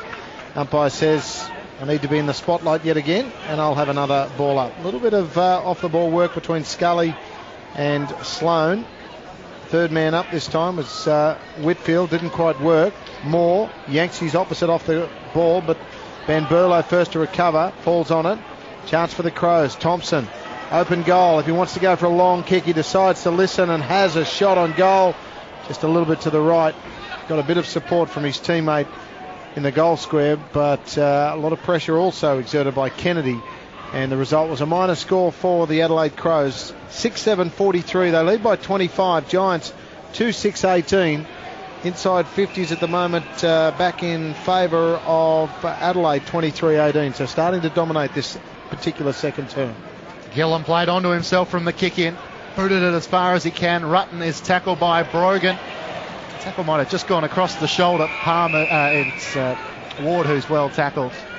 And Brodie Smith across the boundary line. So a throw in. Still don't feel like the Giants are out of the game. They just need a couple of good passages to get their confidence back up. Thrown back in. Brogan from front position. One down the tap. Paul Pleasure gave the hand pass to the ruckman in Jacobs. Up and under, kick the half forward. Green should get it tied up against the boundary line, running backwards for the Giants. Dangerous kick. Oh, he's put Core under enormous pressure. Going back is Lynch. Right there with him. Core left it behind. Lynch grabs it, runs into the goal square and kicks another goal. 3 goals in a row to the Adelaide Crows. And all of a sudden the margin is out to 31 points. 7-7-49 to the Giants 2-6-18. Yeah, 2 mistakes, 2 goals in this quarter. You know, similar kicks coming across the goal. You've just got to be so important to hit your targets there, or as we've seen, an easy goal. crucial 10 minutes coming up here. And they look very tired too, guys. There's a lot of interchange from both sides, but the Giants players, when they come off, obviously because they're doing a lot more chasing, but you just got to wonder how much that game took out of them from Essendon. Just interesting, the body language when Green made that mistake. Not too many players coming near him, whereas the more experienced sides will be trying to give him some confidence. Yeah, absolutely. And it's that fine balance. He knows he's made a mistake, but you don't want to take away the flair of this side. You've got to keep encouraging him to keep having a crack at it. Okay, Whitfield after the tap out through Shield, back to Green this time. Gets a better handball. Away to Taylor Adams. He goes forward by foot to a 2-on-1, though that's difficult. And Cameron had no hope of trying to outmark those two, and Riley will take it. Quickly off to Vernie Vince. Vince for the Crows goes wide. Chance for more, but he's outplayed. Kerridge does well. Gets it back to the Crows, Smith. And then by foot from Brown is Paul, out of bounds on the fall. He was trying to spot up Matthew Wright, but just hurried the kick a little bit. And this man definitely looks like Popeye, and the reason I say that is because his arms don't match the rest of his body. Is that fair enough? No, that's a good call. He's having a bit of a beard off with his housemate Timmy Moore at the moment. So this is Sam Reid we're talking about. Now, this is the sort of inside information we wanted from you, Brett. So who's more likely to cave? No, they're even money at the moment. They're pretty stubborn sort of blokes, so I wouldn't know where to put my money. Throw in on half forward for the Giants. Brogan swats it down. Taken by that man we were just mentioning with the beard read. Hand pass out. Players diving on the ball. Umpire circles and will be forced to come in and throw it up. Looks like Adelaide is setting up that loose man with Brent Riley. He's a real quarterback for them. So the Giants just can't let him take those uncontested marks as he sets up everything from back there. Adelaide by 31 points. Thrown up. Brogan again wins down the tap. Trying to get it to Treloar. Vince is there to keep him company and taps the ball across the boundary line. I think Tomlinson's got the word to go forward and take care of that, because there's not much point in having that when you're down by 20-odd points, 30-odd points. Yep, well spotted, 1-on-1 now inside the 50. Thrown back in. Jacobs from behind one down the tap. Cornelio trying to get a clearance. Good tackle by Sloan. Ensured he wasn't going anywhere. And Thompson's the third man over the top, and we'll have another stoppage. 3 or 4 in the last minute. Been an interesting matchup, Sloan v Scully. They've been into each other all day. It's hard to know who's tagging who. They've both really nullified each other out of the game. No influence either one. Bit of off the ball work going on too, Bolts, isn't there? Thrown to the ground. Adelaide player in Laird, but they got the kick away. Chance now for Van Berlo running onto it. Getting back there though for the Giants is Gillum. Does well. Gets back. Van Berlo will receive this though, and then gets a quick handball across to Lynch. Chance now for the Crows. They head it forward inside 50. Mark taken again. Umpire calls play on. A bit of a funny old scenario there. It's a goal to the Adelaide Crows. It's been kicked by Dangerfield, who took the mark and dropped the mark, and the umpire blew the whistle and then called play on. And I think Dangerfield thought he might have been pinged for pushing the back, but the result... I think he conceded. I think he thought, oh yeah, fair enough, free kick, I'll drop the ball on the ground here, and then played on, kicked it through, and another interesting matchup there. Quick ball in, Tim Moore and Dangerfield. Tim Moore's got great pace, but he's got a tendency at times to go to the front of the marking contest. So we've already seen a couple of times today he can just get caught out a little bit when he pushes forward, and Dangerfield just nudged him under the ball there to kick a goal. Just to explain that, Dangerfield wanted to kick it, but then let himself drop it so that he wasn't given a 50-metre free kick, and then saw the umpire said, no, your mark, play on. He kicked it off the ground. Very bizarre. I think you're right first time round, Russell. He thought it was a free kick. Adelaide with another clearance. Otten deep in defence. McKernan had the sit. Here's Moore and Dangerfield again. This time on hands and knees. Good tackle provided by Moore. Adelaide have the numbers. Vince is tackled as well. Pushing the back. Pushing the back, and it's going to be an Adelaide free kick. Yes, sir. Patrick Dangerfield is going to get the free kick, I think. And that is just brute strength. I mean, Green was trying to get all over him to tackle him, to stop him getting a handball off, which he was unsuccessful in doing, but he just could not bring him to ground. He's just a brute of a man, Dangerfield, and ended up driving him into the ground. He stood up in the tackle, Dangerfield, and Green was almost holding on for dear life and fell forward with the weight of momentum. He was nearly a koala bear on his back, wasn't he? He was just hugging him. But a second and a half after he got rid of the ball, I think he's a bit harsh. Dangerfield from almost directly in front, 20 metres out. He comes in and kicks his second goal in a minute. So it's hard to know where he's more valuable, isn't it? Midfield or deep forward? I think if he played deep forward for the year, he could kick 50 or 60 goals. He's He's a wonderful asset for this Adelaide team. Terrific player. Adelaide by 43 points. Bolts 9-7-61. GWS 2-6-18. It's a good point, isn't it? And moving forward, I think they'd like to have him up in the forward line as much as possible. But we've also seen this quarter his impact in the centre square. He's so explosive. He's had 2 or 3 clearances where he just gets the ball and charges out of there. He's a super player and just unbelievably hard to match up against for the opposition. Danger signs for GWS. They got within 2 goals, 12 points here at the Sydney Showground, but the last couple of minutes have all been one-way traffic.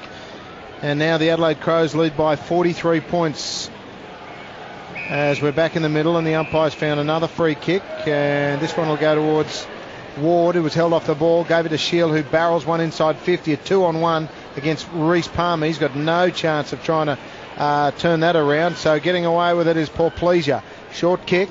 The kick is not great. Getting there, Green this time. The handball from Green was poor. Turnover, and the Crows can go again. Inside 50 they go. Again, Dangerfield the target. He slips and falls, but so too did Moore. Moore got him the second time round. This time around, Treloar does well. Back by hand, Sam Reid. Gillum goes wide. That kick's better. Green should mark, or a free kick. Umpire says the latter, and a free kick will be given to Toby Green. Guys, just a quick update on Jeremy Cameron. He's just got a bit of a complaint with his left, the top of his quad, so he's in a bit of discomfort at the moment in the hands of the physio. Hey, Shannon burned down on the boundary. Green went short to Cornelio, now to Moore. They've worked their way outside the defensive 50 to Gillum. Left half back, terrible kick into the corridor, and Kerridge was able to intercept the mark. Quickly the hand pass away to Riley. Oh, they've loose man everywhere, and Jenkins is unopposed. He's got 10 metres either side of him. And Green had to chase after him to stand the mark. Too easy for Adelaide. Yeah, he's doing what he likes down back now, Riley's. They're persisting with leaving him loose. And if this keeps up all afternoon, it could be a big afternoon for him.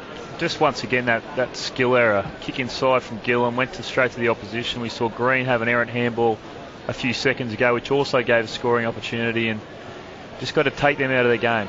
So Jenkins, tight in the right pocket, has 1 goal already. Comes in. It's never looked like it. Always on the near side. So a minor score. Adelaide 9-8-62. The Giants 2-6-18. Time on in the second term on Grandstand AFL. Kicked the last 5, the Crows, after GWS looked like they put some life into the game. At quarter time it was 4 goals to nothing. And then GWS came back, but now it is indeed, as the scoreboard sits, 9-8-62 to 2-6-18. Giants a chance through the middle of the ground. Scully wheels it around on the left foot. Looks for a teammate, but that kick's not really good either. Puts his teammate under enormous pressure. Brown does very well for the Crows. The man in question was Smith. Oh, collision almighty there between Reid and also Rory Sloane. Courage shown by all concerned. Handball from Townsend from the Giants. Smith also gets it.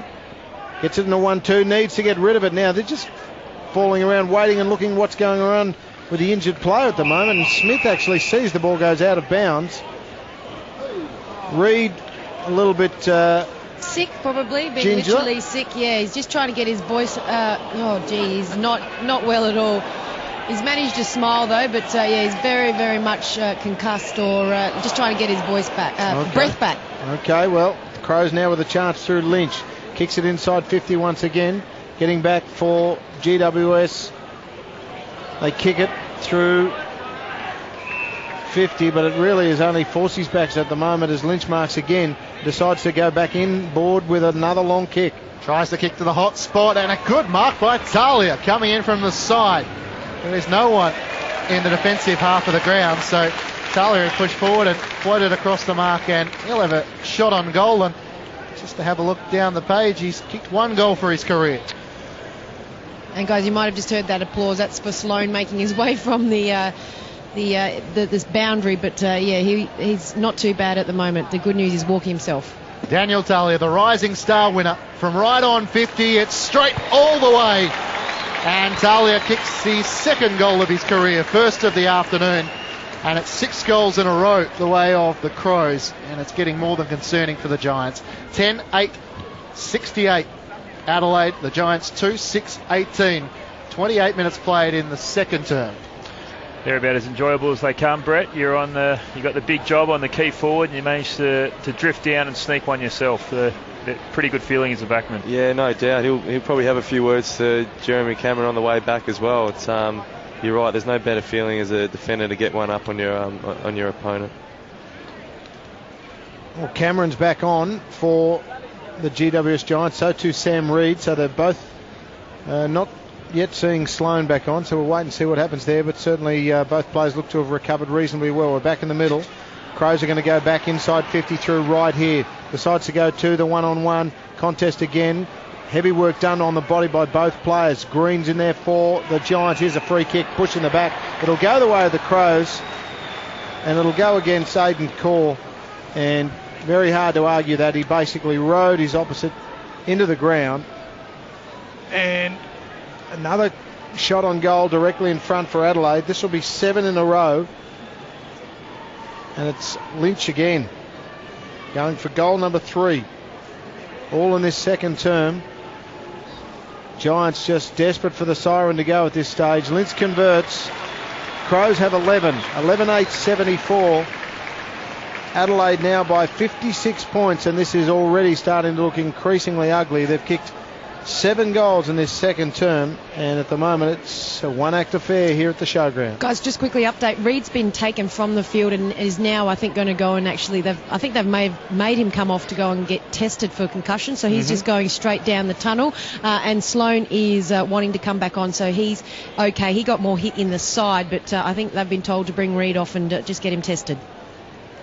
Thanks, Shannon. Okay, we'll keep an eye on Reed. No wonder Sloan was just flushed to the ribs, and you've been in the media longer than I have, Russell, but I would have thought you'd take the camera off him after he throws off once. Yeah, he'll be hungry for the second half of this match because he's brought up his lunch or breakfast. He's brought up dinner, everything. Oh, Shannon. All over it. In the middle. All over it. You're not listening to Bird-eyed view, which is not good sometimes. She's down there with a guy who's got plenty of experience on the bench in Troy Luff, so he'd know all about that. So, there's a free kick. Umpire says play on. Chance for Shield. Also there for the Crows is Porplesia. Thompson finishes up in his hands. Works it beautifully. Porplesia sprints through the middle, but the handball puts his teammate Vince under pressure, but they work it beautifully. Chance, he's crunched by Cameron. Don't know who it was, but the Crows have got a turnover here. Chance now for the Giants. It comes with the way of Tomlinson. Shot on an open goal. Missed it to the right. Should have converted that under a little bit of pressure, but it was a real opportunity. And the opportunity's gone begging. Giants 2-6-18. Crows now 11-8-74. Margin 55. Dangerfield kicking the ball back in to Riley, short to Rutten. So Dangerfield just playing where he wants this afternoon. Full forward in the middle and kicking out from full back. Van Berlo has it at right half back. Jenkins one-on-one in a wrestle with Bruce. And Jenkins gets the ball. The siren beats his kick away.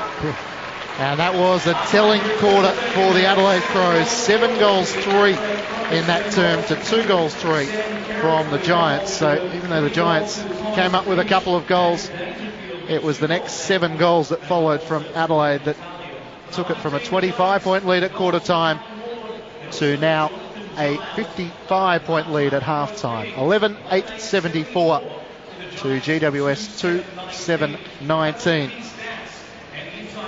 For Adelaide, pretty impressive term with Dangerfield picking up a couple. Lynch also has 3 goals. We'll run through all the goal kickers in a moment, but the thoughts of Brett Thornton and Craig Bolton at half time. Well, the floodgates open in the second half of that quarter. I thought the Giants actually dominated the first part of that quarter. They were running over the ground well. The defence listed from the first quarter, and a couple of quick goals to Adelaide, and then as I said, the floodgates started to open. And worrying signs to the Giants. The goals have started to come in a little bit too easy. 2 free kick goals from right directly in front for pushes in the back. You've just got to be more careful in those situations. And probably 3 or 4 scoring opportunities that Adelaide generated through silly turnovers that the Giants made in their back half. So my old coach Paul Rouge used to say you've got to treat the ball like gold, and at the moment they're just turning it over and giving it up a little bit easy in their back half. Still looking dangerous when they get their hands on the footy and go forward, but it's been all too rare that quarter because Adelaide's midfield is starting to really get on top. The usual suspects, Riley and Douglas and Thompson, they're winning the ball in there. Porplesia and Dangerfield as well, getting the ball forward to their forwards, and they're looking pretty deadly at the moment in front of goal. Yeah, no doubt. They just did the little things better then as well that quarter. Just got a bit lower, got in first for the ball, and giving their forwards a really good look at the footy. So danger period coming up for the Giants in the first 10 minutes of the third quarter. Hopefully, they can put a real strong second half in and play the game out. And a fine line. I imagine Sheeds will come in now and tell the guys to keep having a crack, because they've made some costly turnovers in front of goal. But like we've spoken about, you want Canelio and you want Tomlinson and these guys to keep going and backing their skills in front of goal. But it's that balance between not making too many turnovers, which is what they're doing at the moment. They're leaking scores as a result. Adelaide by 55 points at half-time, 11-8-74 to the Giants, 2-7-19. 3 goals to Lynch, 2 to Dangerfield. Individuals to Jenkins, Sloan, Talia, McKay, Kerridge, Smith. While for the Giants, their 2 lone goal scorers, Callum Ward and Jonathan Giles. In the netball earlier today, the Melbourne Vixens defeated the New South Wales Swifts 50-42. And the current score between the Adelaide Thunderbirds and the West Coast Fever in the first term, 6-5 the way of the Thunderbirds. More to come from the Sydney Showgrounds and the second half, of course. But for the moment, let's get the latest from the ABC newsroom. There was a lot of Crows highlights because they kicked a lot of goals. 7 goals, 3 in that term, in fact, to the Giants, 2 goals, 3. And despite the Giants finally kicking their first goal of the match in the 3-minute mark of the second term, at halftime, Kevin Sheedy and Leon Cameron have some work in front of them, because Adelaide now lead by 55 points after leading by 25 at quarter time. The Crows 11-8-74 to the Giants 2-7-19.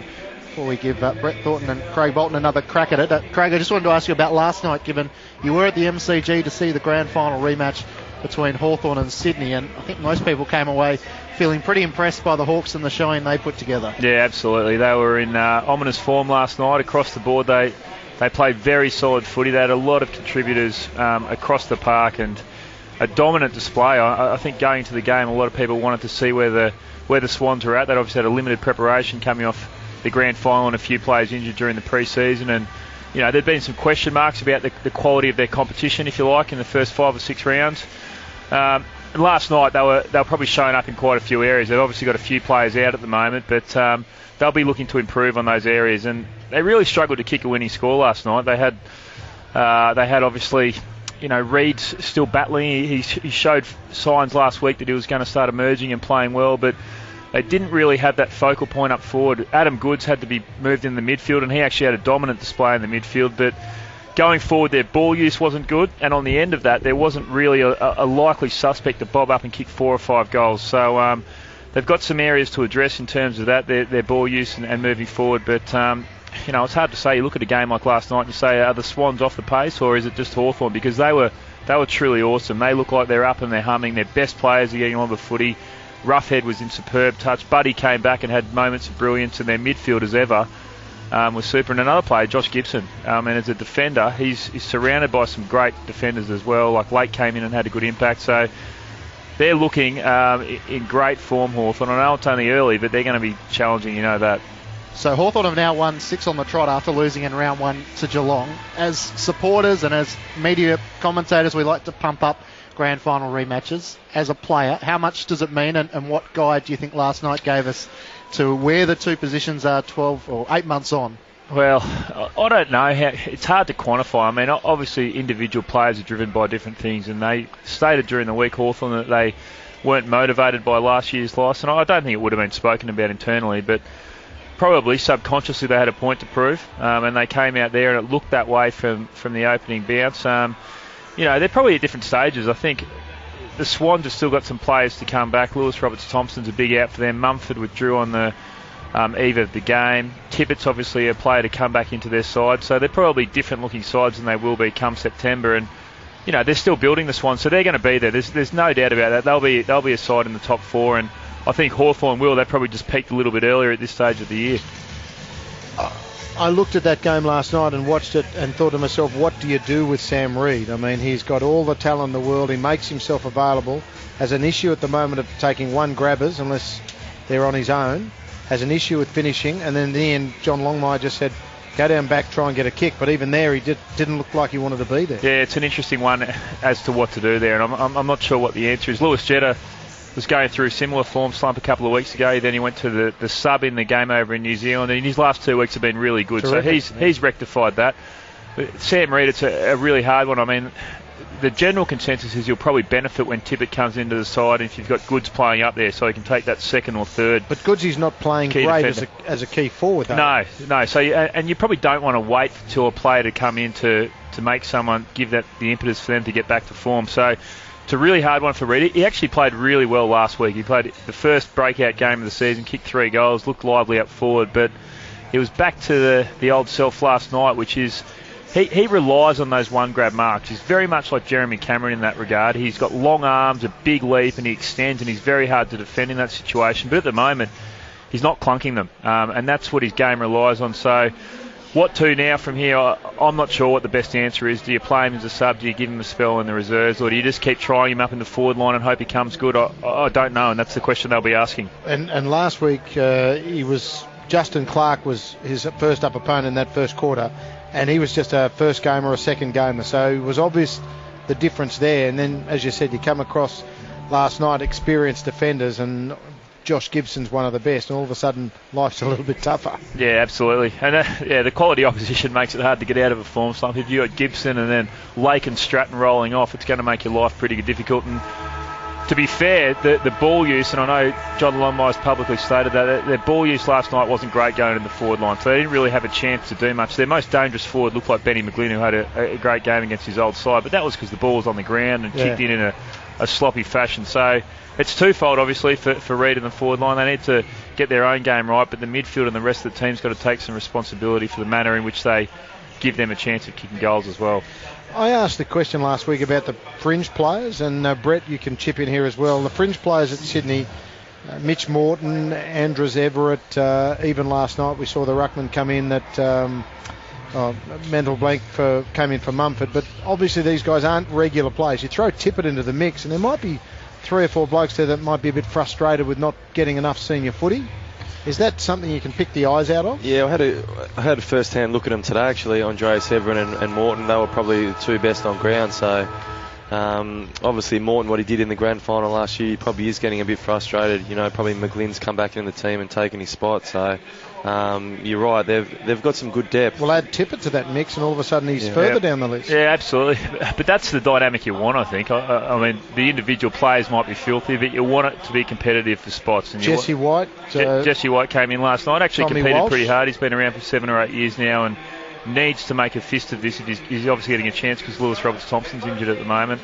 Yeah, there's Tommy Walsh. There's Tony Armstrong's been in and out of the side, but he played last night. So they've got a few guys around that fringe who are battling for those spots, but that's what the good sides do. They make sure that 21st, that 22nd position every week is really hardly fought for. And it probably means that you've got guys like Mitch Morton and Andreas Everett who may feel a bit disillusioned or hard done by, but you want that happening. You don't want to be giving away easy games of footy at a footy club because it just sets the wrong standard. Yeah, but at the same time, does be Mitch Morton for a little bit?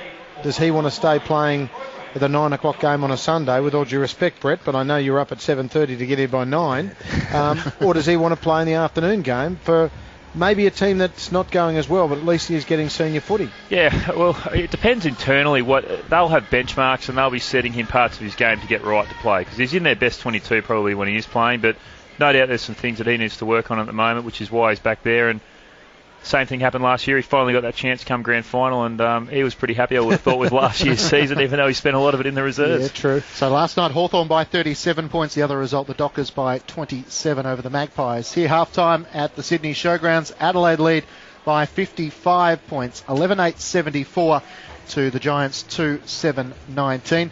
In the NRL, the Newcastle Knights 14 lead the Canberra Raiders 0. That's in the first half. The final score in the netball was the Melbourne Vixens defeated the New South Wales Swifts 50 goals to 42. And currently in the second quarter, the Adelaide Thunderbirds 15 lead the West Coast Fever 10. That would be the Canberra Raiders that beat the unbeaten Melbourne Storm last week, and now getting beaten 14-zip. That's a bit of the topsy-turvy world that is the Canberra Raiders at the moment. Hey, Russ, I might just get you to give us some of the stats to half-time in terms of the leading possession getters, and then we'll get some more quick thoughts from Brett Thornton and Craig Bolton. Well, from the Crows' perspective, Wright, Thompson and Riley, usual suspects, all with 14. Douglas with 12.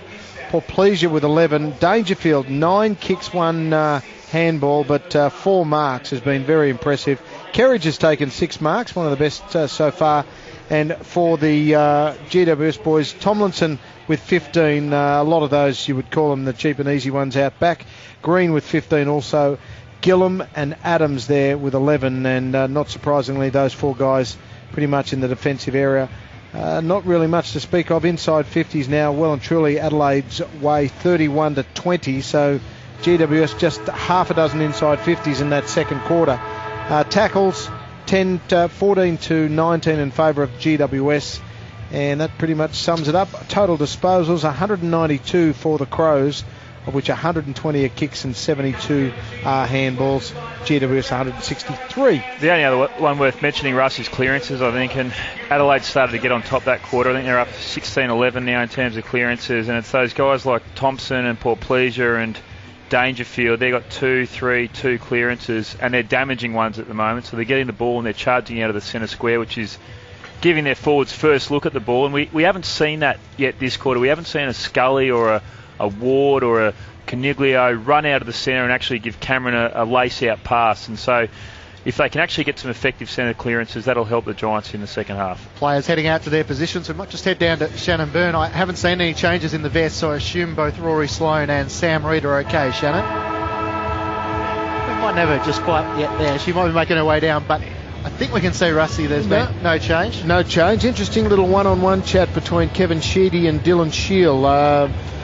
Any insight there, Brett? What would Sheeds be 1,000 games be telling the young? Yeah, I think he's been a bit off today, Dylan. He's had a terrific start to the year, so I just think Sheeds is probably telling him just keep his mind in it, and it's a 4-quarter game, so to come out and have a big second half.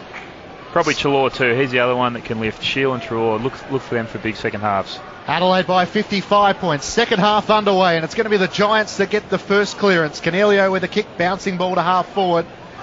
Swinging onto his left boot is Tomlinson, and a good pass. And the mark is taken by Jacob Townsend. Looks inside the 50. Cameron wants it long. That's the direction he goes. Talia in a wrestle. Punches it away. Rutten in the defensive goal square. Hand pass away to Dangerfield. Short pass to Laird. Has Riley running shotgun. Gives away the hand pass. Kick looking for Kerridge. Didn't quite make it to him through the hands of Reid. And we'll have a throw in on the outer wing, eastern side. Played 30 seconds in the second half. It was a good start for the Giants. They got the opening clearance through Adams. Looks like Palmer's got a pretty tight tag on Dangerfield now in the middle, so no surprise there. But Dangerfield, third man up, managed to get the tap away. Sloane does well, gives a handball off to Thompson. Thompson inboards it. This is a chance for the Crows. We're getting back. Nice mark, Kennedy, for the Giants. Decides to play on 50 metres, the call. So a handy little 50 metre free kick for the Giants. After that nice mark, as Kevin Sheedy makes his way down to the bench in the unfamiliar role, starts to bark a few orders out early in the third term. Doctor's running on for the Adelaide Crows. Not sure who's in trouble. Actually, it might be Dangerfield. There was a bit of an incident there on the wing there. I think I'm not sure what happened, but the Adelaide players came and remonstrated pretty vehemently. Against one of the Giants players, no doubt Sam Reid would think was involved. But the handball comes after the free kick. Sloane now can do something with it, gives it to Rutten. Rutten tries the handball, almost intercepted. Back to Rutten, chance for a turnover. Big tackle by Toby Green on Rutten, threw him into the ground. But Rutten still managed to get the ball away, and it goes through Mackay. Taken by Mackay, who gave it to Wright. Kick into the middle of the ground. Good mark taken by McKernan, who's off and running. The target is Lynch. More in front. Strong mark by Lynch, who flew from behind. It's a good weighted kick, and it favoured Lynch. Yeah, lining up for his fourth here. He's had a pretty good day. He's been good on the lead, presenting up with the footy. So might be a bit of a breakout game for Lynch today. He's sort of been on the fringes for most of his career at Adelaide, so it could be a big game for him. Yeah, with Tippett and Walker last year, couldn't get a look in. Just his 16th game of AFL footy.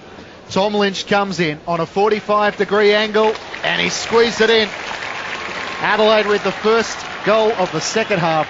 Tom Lynch with his fourth, and the margin is out to 61 points. 12 goals, 880 Adelaide to the Giants, 2-7-19.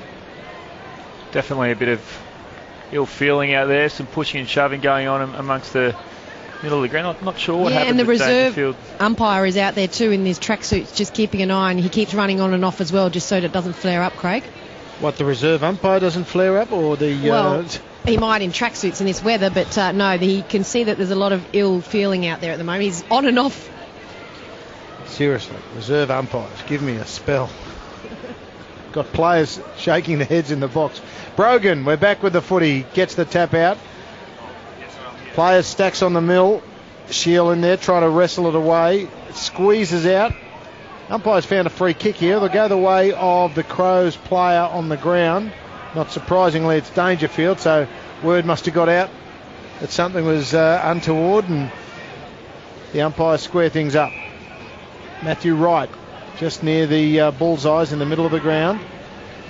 Gets called a play on. Kicks it towards the lead again. Too easy. The mark taken by McKernan. 60 metres out. Crows. Just foot skills are great. This time it wasn't great. Diving on the ball for the GWS Giants was Adams. Jacobs gets tackled, then back to Adams. Little short pass is good. Giles had it and lost it. Did well, tapped it away. Chance now for Ward, who gets ridden into the ground. Surely umpire screams the crowd. The umpire's waiting for the ball to find its way out. It does in the end. And via hands to Thompson. Quickly to Riley. Riley's got a paddock. Decides to go long. Kicks a high up and under. Getting back for the Giants is Treloar, and he takes the mark and quickly plays on. It was a good mark as both Treloar and Kerridge were going back with the flight. Nice pass to Adams on half back. Piercing kick. Found his teammate in Shield. Sweeping hand pass to Gillum. He'll follow up with a hand pass to Canelio. They've worked this to half forward, the Giants. Crucial kick inside the 50. Cameron doubling back over the head of Tomlinson. Cameron should get there first. Gets the snap away and kicks the goal. Talia was right there keeping him company as he has all day. But relief for Jeremy Cameron. He gets his first goal and the Giants third. That's where he's so dangerous. Just a super athlete. He's not used on the mark. His second and third efforts were there on display, and a terrific goal. And really like what he's done there, Cameron. He's got on his bike up the ground. The first couple of balls that came into the forward 50 in this quarter, we saw Talia just out-body him and out-muscle him. He's so proficient in that area, so I'd like to see more of that. Cameron pushing up that ground, come up to the wing and then try and beat him on the way back. And it's hard to keep up with a bloke like that. His athletic ability is unbelievable, but Talia seems to have him in the one-on-one body contests. So it's about, as a player, being smart and trying to work to his strengths. Margin back to 55 points. Giants get their first goal for a fair while. Not since early in the second term. And the umpire bounces it back in the middle of the ground. Thompson pushing and shoving with Ward. Gets it beautifully to Vince by a hand. And that pass is almost perfect to Jenkins, but he dropped the mark. Chance for the Giants to clear. They do so, almost. This time it's Bruce who gets his left boot to the ball, kicks it wide towards centre wing. Seeing it over the boundary line is Tomlinson. Eastern side of the ground, still bathed in sunshine. Not too many at the top of one of the grandstands, and very sparse in the other. While across here in the shaded side of the ground, the commentary side, it's reasonably full. Jacobs won down the tap, but it was taken by Smith. Kicked to half forward. Giles in front position against Rutten, but couldn't claim the mark. Adelaide by 55 points, and that goal from Cameron, the last Giants goal, was the 8-minute mark of the second term. So it had been a while in between drinks, to make an understatement. Thrown back in. Jacobs in front position against Brogan. Brogan won down the tap, got it to Ward. Kick inside the attacking 50. It's off the outside of the boot. It bounces out of play in front of Tomlinson. It gained 25 metres, and we'll have a throw in. 40 metres out. So the umpire ready to throw the ball back into play. Jacobs in front position. One down the tap. Tied up towards the boundary line. Shields running towards it. He's well tackled. Palmer trying to juggle it. He is across the boundary line and will have a throw in. 8 minutes played in the second half. The Crows 12-8-80. The Giants 3-7-25. Giants into the ground about 45 metres out. Left half forward. Giles and Jacobs. Pushing and shoving. Jacobs got it. Only as far as Treloar. Does well. Tries to get to net. Gets legged. Umpire should have at least thought about a free kick, but didn't. Now he's suggesting it's time to blow the whistle, and we'll have a ball up. Devon Smith, the last to get up for the Giants.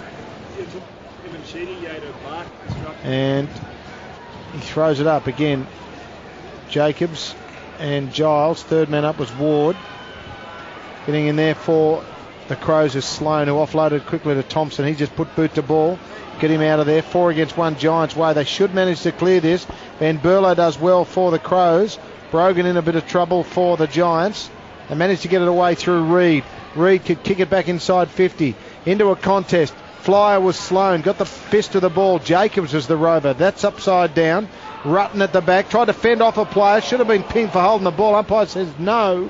And Thompson can clear again for the Adelaide Crows. Kicks to Van Berlo, who marks it right half back. Plenty of players pushing down the eastern wing. Van Berlo with no good options, so it's a piercing pass and it hits McKernan on the chest. Logo on the outer side, quickly plays on, looking to bring the ball into the corridor. Kerridge, 2 Giants surrounding him, but the pass found his hands. In the middle of the Sydney Showgrounds, long kick to full forward. McKernan's there, but big fly from Dangerfield. Hand pass over the top, and Lynch is going to kick another goal. His 5th goal of the afternoon. Well, you didn't even get a chance to see Dangerfield's mark on the replay, and Lynch had kicked the goal. Another one to the Crows. They're 13-8-86. The Giants 3-7-25. Yeah, there's not much this guy can't do, is there? I mean, that's just a terrific contested mark at the top of the goal square. And then unselfish to give Lynch his 5th. Just a terrific player. Beautiful kick from Kerridge coming in, had the carry over the back. And I mentioned earlier that Moore's got a tendency to play from the front a little bit. And I think in his defence, against Dangerfield, you probably have to. He's a sharp leading player, and you know, he probably got outdone on the lead a couple of times. So he's setting up in front of him. And in that case, the kick was so beautiful that Dangerfield was in the box seat, sitting about 5 metres behind Tim Moore. Good news is that Dangerfield's gone from that position into the middle of the ground and is now on the ball. So, as you said earlier, Matty, nothing he can't do. But chance here for Green for the Giants after the bounce up. Heads towards Cameron on the lead. Marks on the chest. 40-something metres out from goal. Make it 48 as the umpire just brings back Daniel Talia a couple of metres.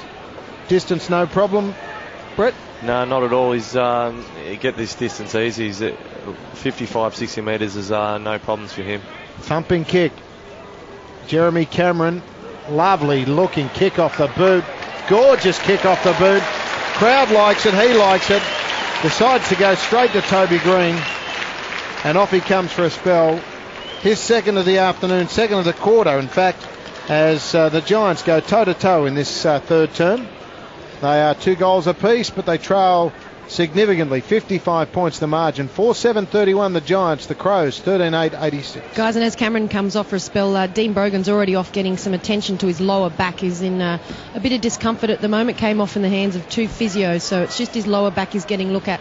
But Giles also got attention earlier in this game around his waist and a big bandage around it. So, Brett, I don't know about your tall men at the moment. You might be able to give us an insight if they're carrying injuries into this game. Yeah, Brogues has had a bit of problems with his lower back, with spasms, so hopefully that hasn't reoccurred. Giles one down the tap to Cornelio, and they've got it again to half forward. Tomlinson on the right boot. Long kick inside the 50 to the hot spot. Ward's there, can't claim the mark. Shoot through the crumbing, and does. 2 goals in a minute to the Giants. And the 2nd goal for Callum Ward. Well, Brett, not good news. He's got the red vest straight away, Dean Brogan, so they must have the same concerns. Zach Williams has taken the green vest off, activated their sub, the Giants. Dean Brogan is off. So the margin 49 points Adelaide, 13-8-86 to GWS 5-7-37.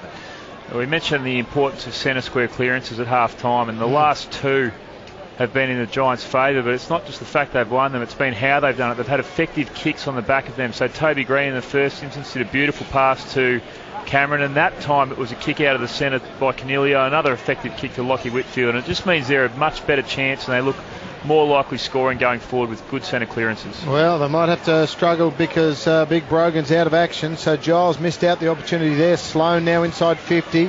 Quickly Van Berlo gets it onto the left foot. Chance here for the Crows, and Lynch swinging around, gets tackled. Did he have it? No, says the umpire. I thought he might have had purchase and threw it away, but the umpire said never really got grasp of it, and Lynch will have a free kick directly in front for his 6th of the afternoon. And I saw Brett Thorne just raise his head back as if to say, no, umpy. Yeah, it's one of those ones as a defender. He just had some good body position, and Brucey, yeah, just panicked a little bit and hanging on. As you said, Lynch lining up for his 6th straight this will be. 6 straight for Lynch. Talk about a breakout game. Straight over the goal umpire's hat. He's had 13 possessions, 10 kicks, 3 marks, kicked 6 goals, zip, and has been very impressive. Has won Tom Lynch in game number 16 this afternoon. Has kicked so far this year 2 goals prior to today, but he's now got 8 for the year. 6 for the afternoon, 14 for the Crows, 14-8-92. Giants 5-7-37 margin, back to that 55 points.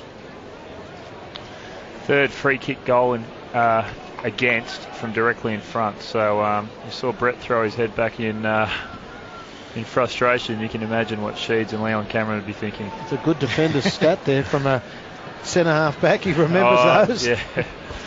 So back in the middle, Jacobs one down the tap. Shields with his head down. Could have been a free kick, not paid.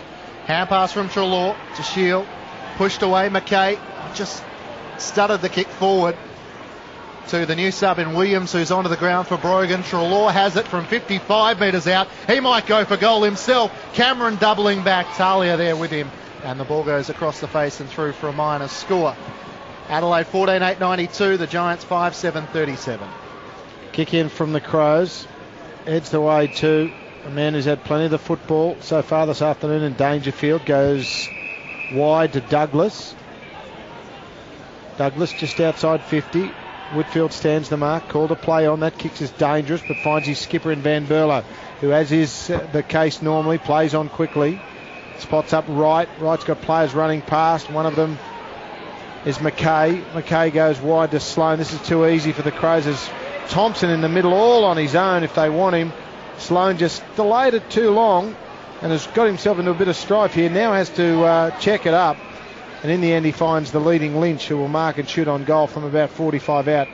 Missed opportunity there. Should have kicked it quickly to Thompson, who was sitting on his own in the middle of the ground.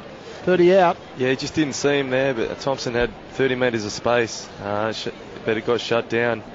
Lynch going back for his 7th here. The pockets at Skoda really do open up, so you can have a shot on the boundary and you get a pretty good look at them.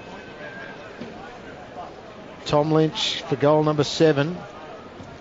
Coming in, likes it off the boot. Really likes it off the boot. No problems for the pockets here for that young man. That's his 7th of the afternoon. And the game's starting to really open up. 6 goals in the opening 15 minutes of this third term. Margin out to 60 points, 15-8-98, 5-8-38 the Giants, and we've played 15 and a half minutes of this third term. Doesn't look like missing them either. He's striking them beautifully. Hopefully the Giants can shut him down. Could be a big bag for Lynch. And guys, just keep an eye on Reece Palmer and Dangerfield, because there's no love lost between those two. Reece Palmer's already had to change a jumper because it was absolutely torn all the way down the front. So just a dream game for Tom Lynch. 3 in the second quarter, 3 in the third quarter. Clearance the way of the Giants. Adams high up and under kick. Kerridge sits in front of the ball, in front of Williams, and takes the mark on right half back. Into the corridor, short pass to Vince. Quick hand pass away to Riley. Got to McKay. Quick hand pass to Wright. In front position, Dangerfield took the mark. There's too much space. Yeah, and it's not the matchup they want. Obviously, Palmer's come back on with Dangerfield, but going forward, I'm sure that's not the set play they want. They'd prefer more or someone else, a designated defender, to go to Dangerfield. He's going to win that one-out contest against Palmer every time in the forward 50 in a marking contest. So he's kicking a couple of good goals, taking a good mark. Dangerfield for his 3rd goal of the afternoon. He leans back and puts it through.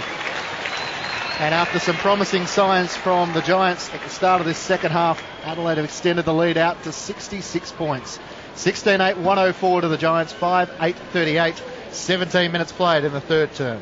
And you mentioned the space, Russ, and there is definitely space in the forward line, but there's also particularly space on the midfield running through. So Wright, he's had a great game running through the midfield. He was involved in the last build-up goal to Lynch as well, but he just got that. If he's running through, he's being loosely checked, and players like of his ability and Thompson and Riley and these guys, they will not miss those forwards if they haven't got the necessary pressure on them. Crows about to activate their sub as well. Red Vest is out, and just not sure who it's going to be handed to at the moment. I think there might be a sub, but Lyons is coming on. Don't think anyone would want it the way this is turning out, as Ward gets it for GWS, finds teammate. And Cornelio goes right. There's a chance, I should say, for the Giants. Chance though for Laird to get it back. Sloan gets it via hand, goes to Vince. They can clear here the Crows. They do very, very well. This is Dangerfield again. Got a handball away, but got a free kick for a push in the back. Dangerfield, point of the square. The kick's not great. Headed into the Sloan direction. Will probably beat him over the line in front of the interchange gates. It does. And nobody wanted to go near the interchange for the Crows because they've all spotted the red vest. And at this stage, they're all pretty happy to stay on the field at the moment, aren't they? Yeah, no one's heading towards that bench. Thrown back in. Dangerfield might go third man up. He really is doing it all this afternoon. He's taken by Giles, who squeezed a kick out into the middle of the ground. Smith almost juggled the mark. Trelaw's there for the Giants. Hand pass to the path of Whitfield. Gave it to Scully. Good tackle by Otten. Got the hand pass out. Trelaw now gets to 48 metres out. The shot on goal is offline to the right-hand side. And it's out of bounds on the full. Unfortunate for Trelaw because the ground just opened up completely for him. Talia to take the free kick. Had space as well. Talia to Vince. Vince short. Was that touch? No, says the umpire. Right, marks it just inside the 50-metre arc. Goes short. Finds Riley. Then they can go laterally, and they do same. And a chance now for Van Berlo. Can go over the top if he wants. Talia made the lead. Is ignored. And Sloan is the target. More now. Chance for the Giants. Just gets barreled into the ground. Finished up. Almost threw that out of bounds. Umpire said it wasn't deliberate. Was in the process of the tackle. Was probably a bit lucky to get away with that. Guys, Ben Rutten's been given the red vest, so I guess two big men off for both sides. Yeah, that won't... he probably won't be too upset. A bit warm out here this afternoon. The big fella probably saying that'll do me. Yeah, 200. Anyone likes getting the red vest, do they? Oh, yeah. No, the reactions, some have been better than others. And while that's been happening, the Giants go inside 50 and Cameron takes a very, very good mark right in the square and will go back and take his time and kick his third of the afternoon, third of the third quarter, and just narrow that margin up fractionally to 10 goals. From point blank range, Jeremy Cameron decides to kick it up to the top tier of the Vincent Fairfax stand here at the showground. And the Giants get their 7th. And Cameron, who has been a star so far this year, gets his 18th goal for the season. Not sure where that puts him, but I reckon it's got to put him in the top dozen or so players in the league. So we'll check that shortly. But at the moment, the Giants trailing by 60 points, 6-8-44. To 16-8-104 and the margin of 60 points. He's just an impressive kid, Cameron. He that was just work rate again. He's multiple leads and he brings such good attributes for a young player. He's got a super future. Great kick by Scully too, entering the forward line. There's been not many hit-up leading targets, but that was just a kick to advantage. Really made it easy for Cameron. Back in the middle, Jacobs one down the tap, right, gave it to Thompson. Taken by Lyons, hand pass to Thompson. Adelaide get the clearance to half forward. Green dropped the mark. Has support though. Taken by Reed. Chips the ball into the middle of the ground. Shielder decided to play on as soon as he got it. Quick hand pass away. Chance for Smith from 55 metres out. Long ball. Cornelio at full forward. Laird punches it away. Tied up against the boundary line. Brown keeps it in just for a moment. He's tackled and across the boundary line. 6th. Cameron in the goal kicking at the moment. Still a pretty good effort after 6 last week, 3 goals this afternoon. So throw in deep in attack for the Giants. In front position, Giles taps it down. Taken by Wright, who will win a free kick for too high. Tackle slipped across the shoulder. Quickly away with a hand pass to Lyons. The hand passes over the top to Thompson. Outside the defensive 50. Thompson with a couple of bounces. Lyons kept running, so he receives it by hand. Around the eastern wing, Dangerfield comes from behind against Moore and takes the mark. Wastes no time moving in the 50. One-on-one, Douglas and Green. Douglas, when let it go over the back, should get there first. Hand pass away to Kerridge. The snap on the right-hand side of the body, and it's another one to the Crows. Kerridge with his 2nd goal. And Adelaide restore the margin back to 66 points. 17-8-110 to the Giants, 6-8-44. 23 minutes played in the final in the third term on Grandstand AFL. once again, that man Dangerfield in the lead-up just presents so well at the footy, as we've said all afternoon. And, quick play on Douglas and then the handball to Kerridge is a super finish. The issue for GWS is when they take Cameron off for a rest, their forward line just looks so plain, for want of a better obviously, word. losing Patton early in the year to that devastating knee injury, it's forced them to rejig. And Satanta's not sort of week to week. Yeah, definitely. He's out with a calf complaint at the moment, so hopefully he'll be back soon. Well, the Crows can go again through Thompson off the handball from Paul Pleasure. Running past was McKay. Was ignored. Oh, good mark. Good strong mark taken inside 50 by McKernan. Spots up teammate after teammate, but the kick isn't great. Getting back was Toby Green, who did a spectacular, it's almost like a backflip on the back of Paul Pleasure and prevented what would have been a shot on goal, but that's not a great kick. Wright marks well. Contested possession just outside 50. Finds a teammate, and that teammate is Richie Douglas. Will kick from 55. Fancies his chances. Likes the look of it. Goes long. Not long enough. Mark taken though. Lynch again. He is having a fat day. And he'll kick from directly in front. The marker judged to be taken in the square. He can't help but smile at the moment. This is Christmas time, Mother's Day, Father's Day and his birthday all wrapped up in one. And the presents have come courtesy of his 7th goal of the afternoon. And I reckon the young bloke hasn't, in fact it's his 8th, thank you very much, Brett. You probably have to go back to schoolboy footy when you've kicked 8 goals in this sort of league at this stage. Tom Lynch, who up until today had kicked 13 goals in his 15-game career, now has 21 and has lip-brogged Jeremy Cameron in the goal scoring, and Cameron's now down to 7. Well, they're searching for a full forward. Maybe they've found one in Tom Lynch. He is one of Taylor Walker's best mates, so no doubt Tex will be watching this game and having a bit of a chuckle that his good friend has finished with 8, or hasn't finished with 8 yet. There's still plenty of time, a quarter and a bit to play.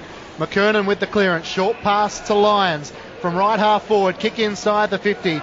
Caught behind was Jenkins, hand pass away. Here's Lynch again, surely not. For goal number 9, he does. Just needs to be around the ball and he's getting opportunities to kick goals.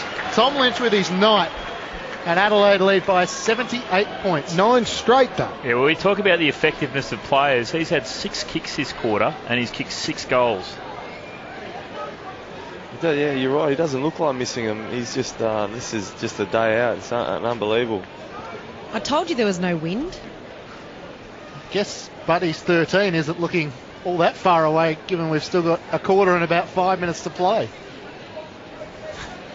It's kicked 9.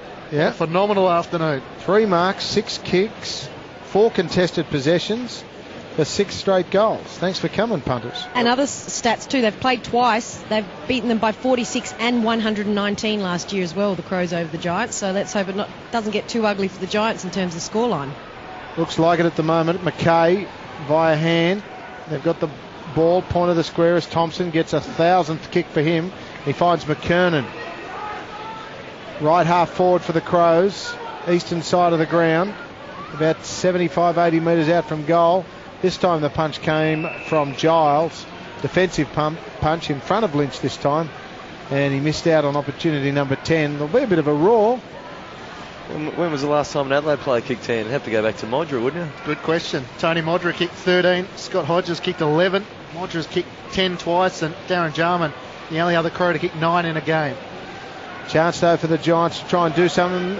They need to work this out well, and they do same. Gillum finds a teammate via hand, and they can work their way out of here, the Giants, if they keep their calm. Reid marks, point of the square, had Scully running past, but Thompson was checking him.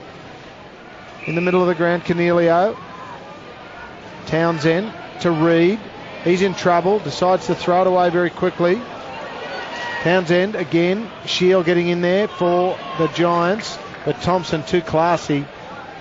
And they can work their way back into an attacking zone through Sloan, who's on the logo. Sloan looks to move it in the middle of the ground, and there's players lining up It's a good pass to Kerridge, who's trying to get forward to give the hand pass to McKay. Nice 1-2. Kerridge from 40 metres out to finish, and he does. So he has 3. He's had a pretty good game as well. The margin is now 84 points. 19-8-128 to the Giants, 6-8-44. I'll probably ask you, Craig, this is starting to get really concerning. It is. Kevin Sheedy and Leon becoming almost a training run, like the ease with which they're bringing the ball through the midfield and delivering to their forward line. And credit goes to Adelaide. Their skill level's been very high today. They've used the ball very effectively, but the players are just dropping off a little bit now in terms of the Giants, and they had multiple options to kick to inside the forward 50 on that forward thrust, and I think Tommy Lynch was actually free and vacant and calling for it, but they decided to go without him. But there's plenty of options and danger signs here for the Giants. Back in the middle, the Giants get the clearance via Adams. Chance now for Whitfield. Supports a teammate. That teammate's Palmer. He gets crunched. Dangerfield charging through there. First hands on the ball. In there as well for the Giants is Treloar. Wright tackled. Got it away. Thompson tackled without it and then fallen upon, but umpire lets it go. Chance for Palmer, but Shield gets it back to Moore. Nobody wants to kick it. Any chance? In fact, finally it does come out by a boot. And this is Smith who kicked it towards half forward. Chance though for the running player in McKay. 2 bounces. Lynch is on his own inside the square. Punch came very late from Reed. The early crow from Craig Bolton. I reckon. Hate to have yours on the last. Lynch's eyes lit up. He was sitting in the goal square. He had 5 metres of space and he'd already chalked down number 9, but it was a good spoil from Reed there on that occasion. Kicked in by Edwards, so it set Smith some sort of challenge, and Thompson was able to come over the top and claim the mark. So the Giants breaking down completely across the field at the moment. Scott Thompson can join the list of goal kickers on a 45-degree angle. He'll have to kick from 50 metres out. In fact, he's going to go short. No. Douglas and Vince, they could have raffled it between the two. Vince left it for Douglas. Closer to centre, but will still have to kick a bit more than 50 metres. So Richard Douglas had a pretty good game last week against the Hawks, getting closer to his best footy. Would also like to join the growing list of goal kickers. For their 10th goal scorer in this term, Douglas from right on 50. It's at the left post, but it's squeezed through. So 10 goals to the Crows in this third term, 4 goals to the Giants. And the margin is 91 points, 29-129 to the Giants, 6-8-44. And we'll probably have to start going to the books for Adelaide's biggest score in recent history. They're going to have to do something here to arrest this slide. And I think it's important, not just for today, but in the context of the season and their development as a side, because we've seen over the last month they've been blown away in patches of the game. They were ultra competitive against Essendon in the first half last week and then let it slide. We saw the same pattern the week before against Gold Coast, and you know that young sides are going to be inconsistent in their application and their ability to withstand, particularly against good teams, but you want to make sure you can stop and stem the flow of scoring, otherwise it becomes a demoralising loss. Well, they're going to do it again because they've gone inside 50 almost on another occasion. This time Vince spins around, gives it to that man again in Dangerfield, long and high on, no, underneath it. Another mark taken inside the square by another big Adelaide forward, and it's becoming pedestrian, the amount of ball that's going inside 50. McKernan this time with the opportunity. He's going back 100 yards, but he's kicking from 8 metres out. Could just chip it over the top of the bloke's head and kick his goal, but you're going to make a bird of it.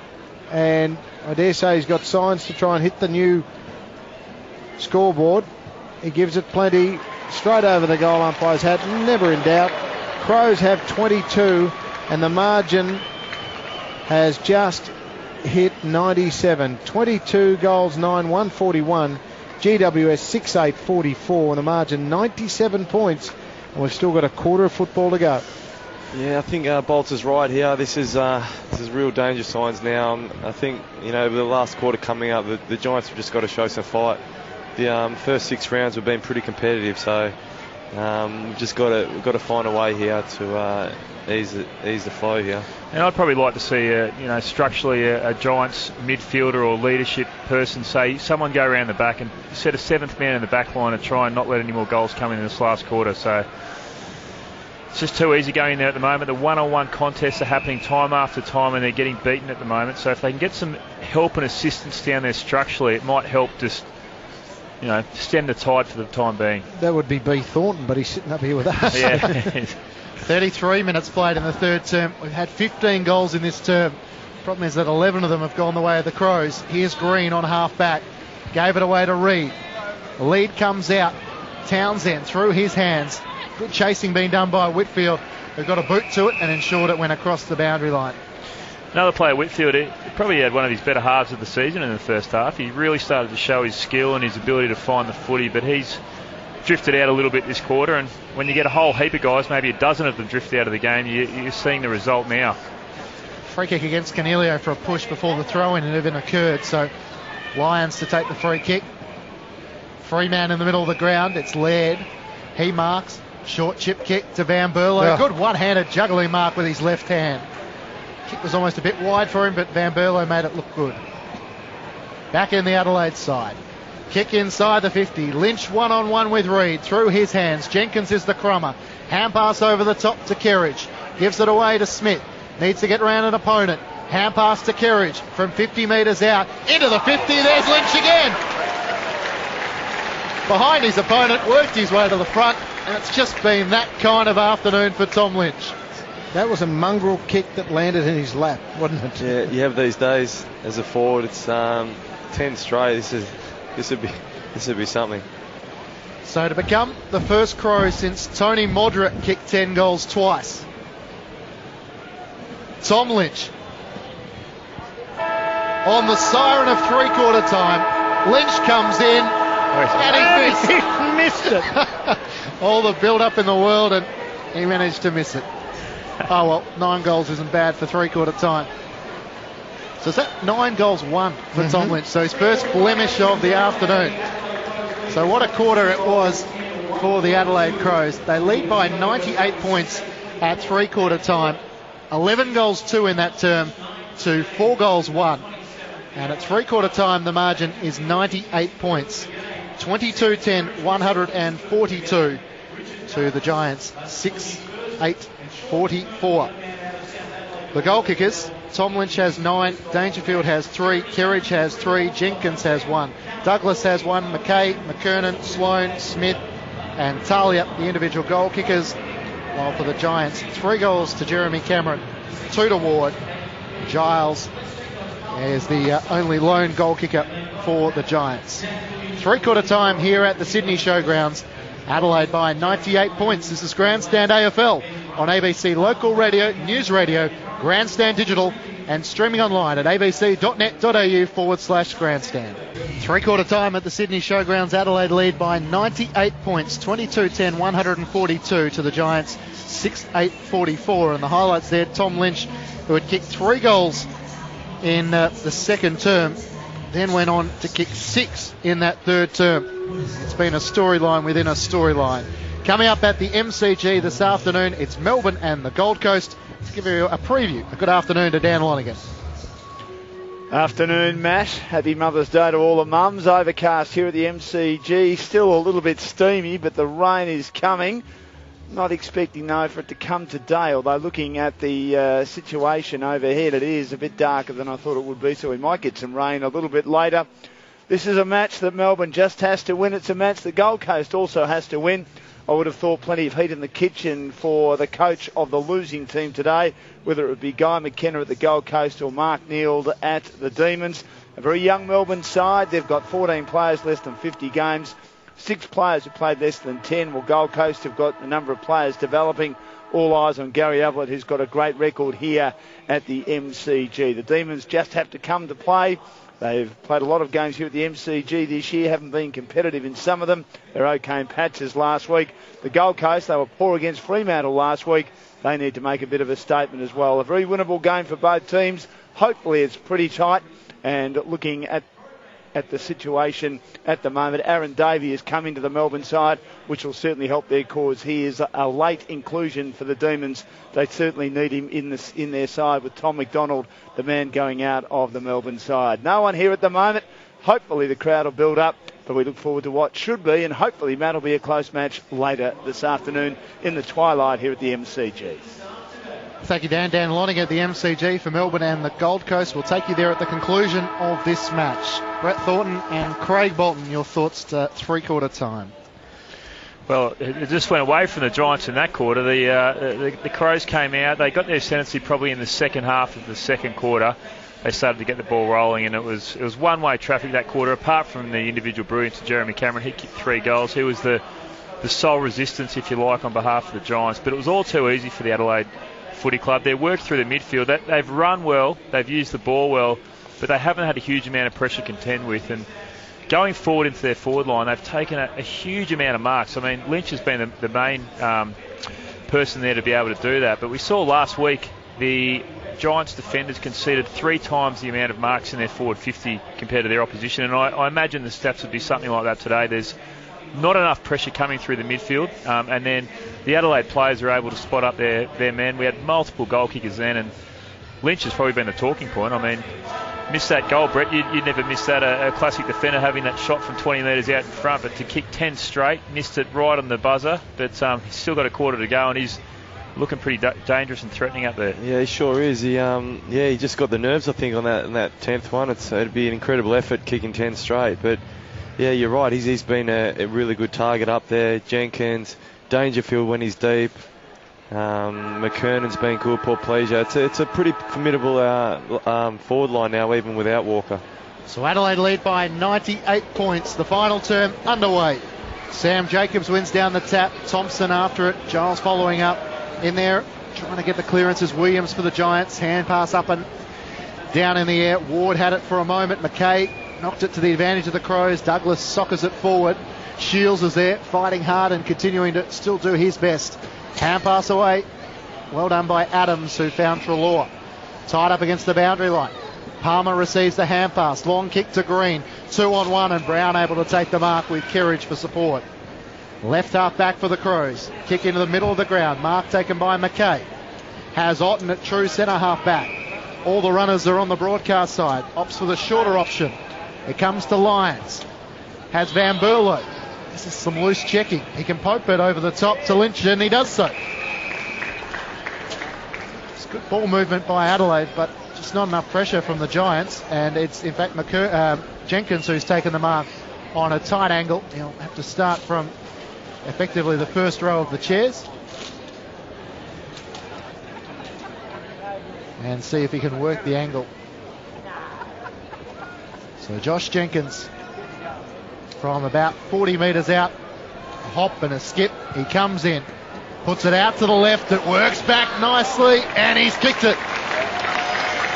So inside 90 seconds, Adelaide have the first goal of the final term. The lead is now 104 points.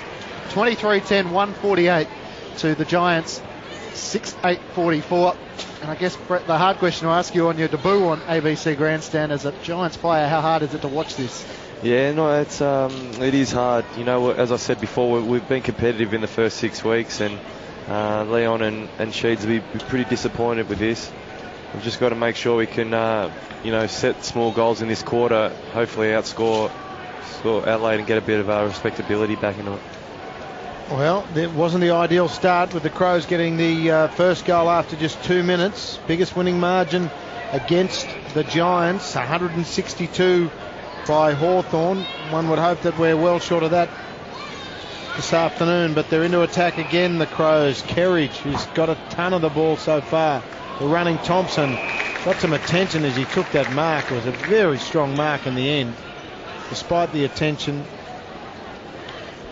And he's played sensationally well. Coming up for possession, number 27. Spears it inboard and finds a teammate in Kerridge.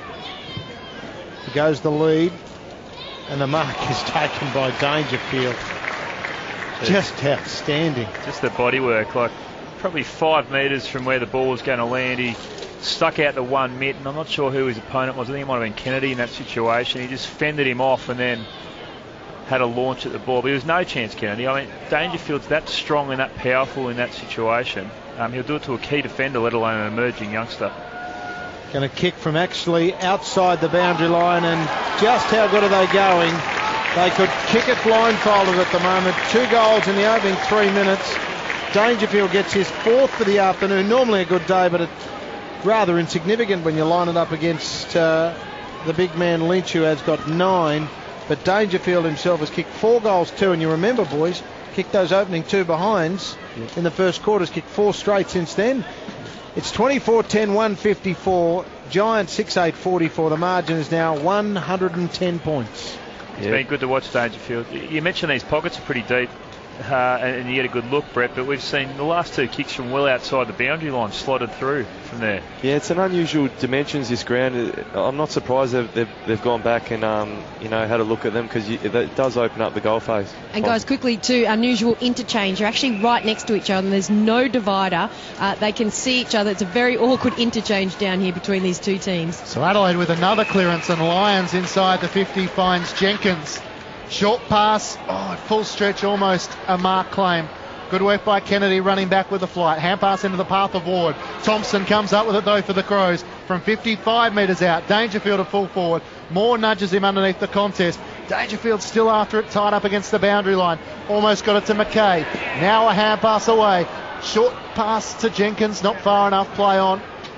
Taken by Shields. Hand pass away. Combining with Reid. Not out of defence yet. Whitfield. Hand pass off balance. Ward has it. Now to Cornelio. Off a step, and they've worked their way outside of the defensive 50. And fine Reid. It was hard work. It was hard work, but in the end, did well. Whitfield. Quickly back to Cornelio. Cornelio goes forward to Cameron. Fumbled the ball when he should have taken a fairly simple mark. The handball was hot for Green. Too hot indeed. And the ball has gone out of bounds on the commentary side of the Sydney Showground.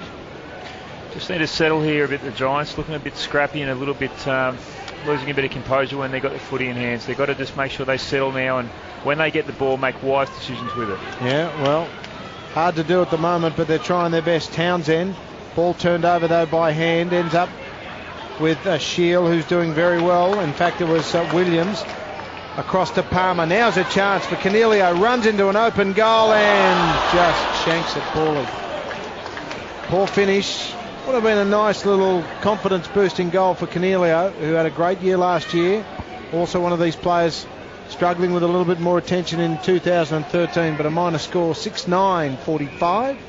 The margin out to 109 points. Got a good shepherd from Palmer. Could have almost run into the goal square. Smith took the kick in as far as he can around the broadcast side. Off hands, and the ball goes out of play.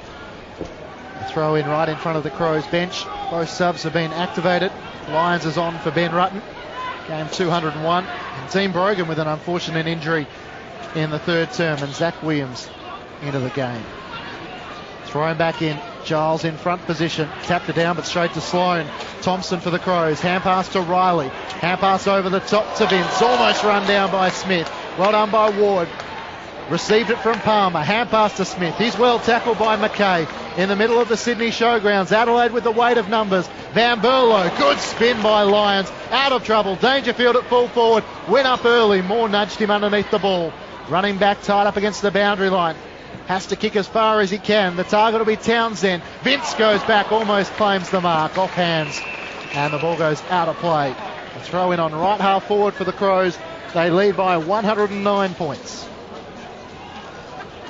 Boundary umpire to throw it in. Interesting stat. The free kicks 18-6 in favour of the Adelaide Crows. They've probably earned a lot of them, but quite a disparity in the free kicks. Ball inside 50. Dangerfield does well. That might be 19 if he was pinged for a high tackle more, but it comes inboard towards Jenkins, trying to get his way out of it. Umpire refuses to blow the whistle. Ward does well. Beautiful little short stab pass. Finds a teammate inside 50. Now Shield got a bit of a run on here. In fact, it's Williams again. Through the middle he goes. 1 bounce, 2 bounce. Can go long. Player running back is Tomlinson. Cameron's there as well. It might go through all the way. Oh, it hits the post. And young Zach Williams misses out on his opening goal of his AFL career that would have been something to remember after kicking it from outside, inside the centre square. Oh, you could see him thinking, do I leave it? Do I take it? Do I leave it? Hit the post, unlucky. Adelaide have worked the ball to the outer side. Centre wing, Douglas got it to Lynch. Could this be number 10? Spins around an opponent, gets to 45 metres out. Tom Lynch for goal number 10, he kicks it. And there's not many goals in the last term that get celebrations like this, but they're coming from all angles inside the attacking 50 to give Tom Lynch the pats of encouragement. 10 goals won for Tom Lynch. And he now joins Tony Modra, who kicked 10 goals for the Crows on 2 occasions.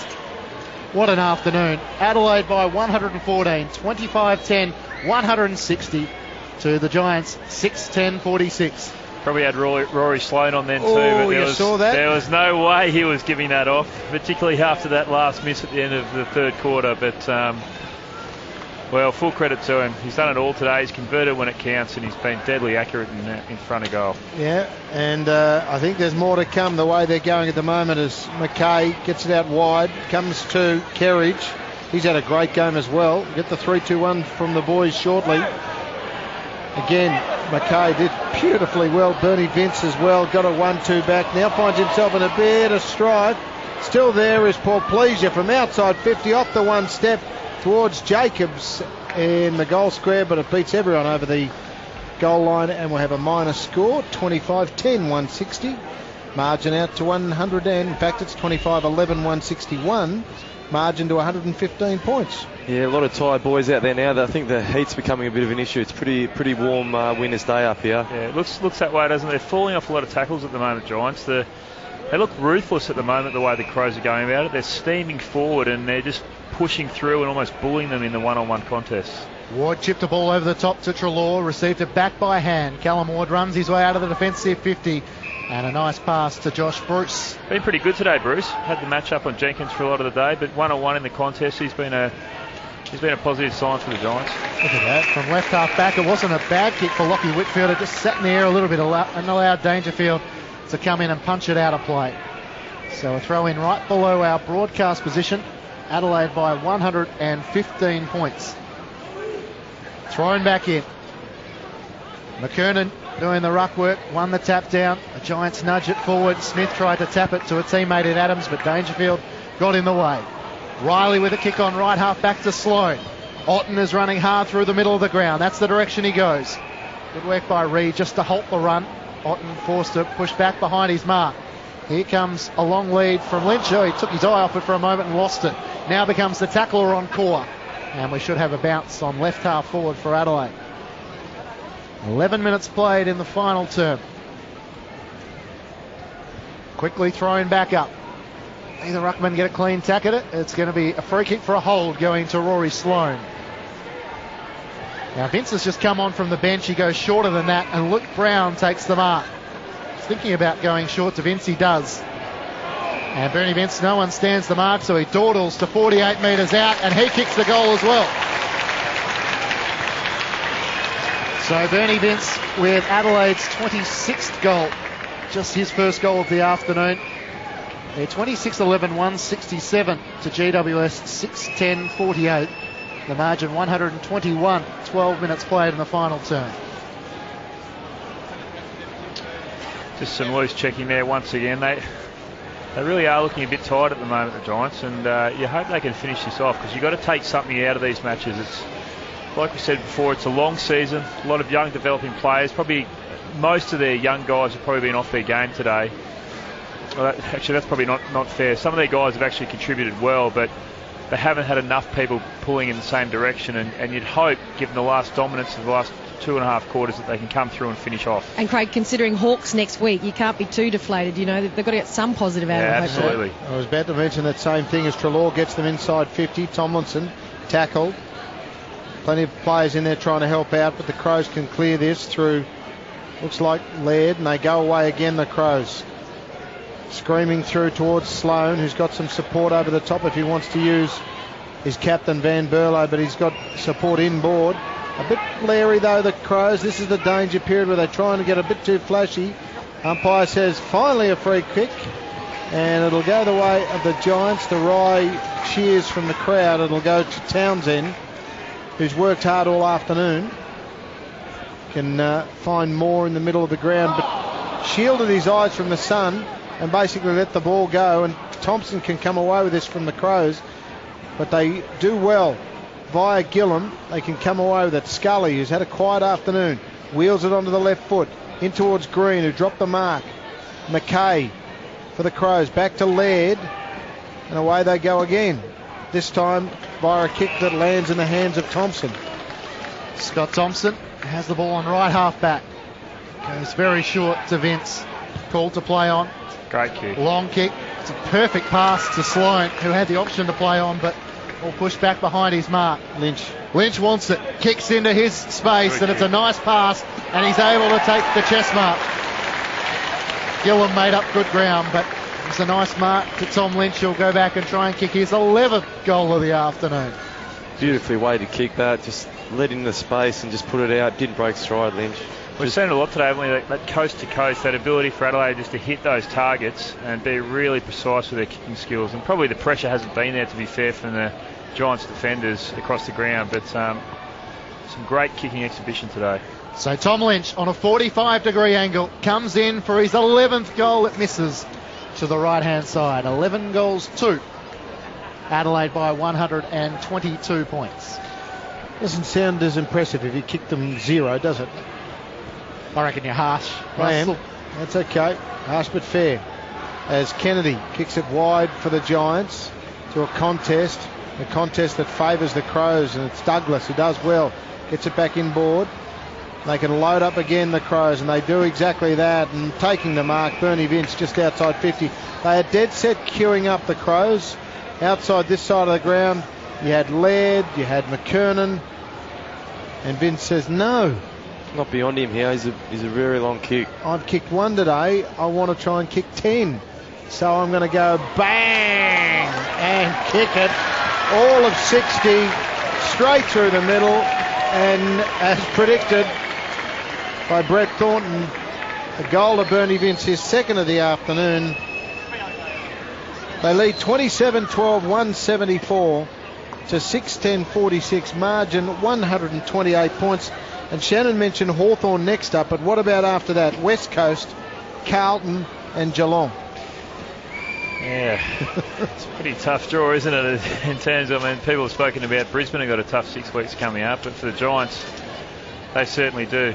And Adelaide, on the other hand, this might just give them the confidence. They've got St Kilda, North, Freo and Sydney all in the next 4 weeks, so they'd be looking to push themselves right up the ladder prior to the bye. Bounce in the middle. Giles almost one down the tap, taken by Vince, who gets a hand pass out of the middle of the ground. Moore had it, fumbled it, good tackle by Lynch. Moore gets the hand pass away. Adams well tackled for the Giants. Ball comes to right of Adelaide. Hand pass to McKay. Swings it to the broadcast side. Bouncing ball for Luke Brown. He might go for goals. Gets to 50 metres out. It's a long ball. Jacobs will be 2-on-1.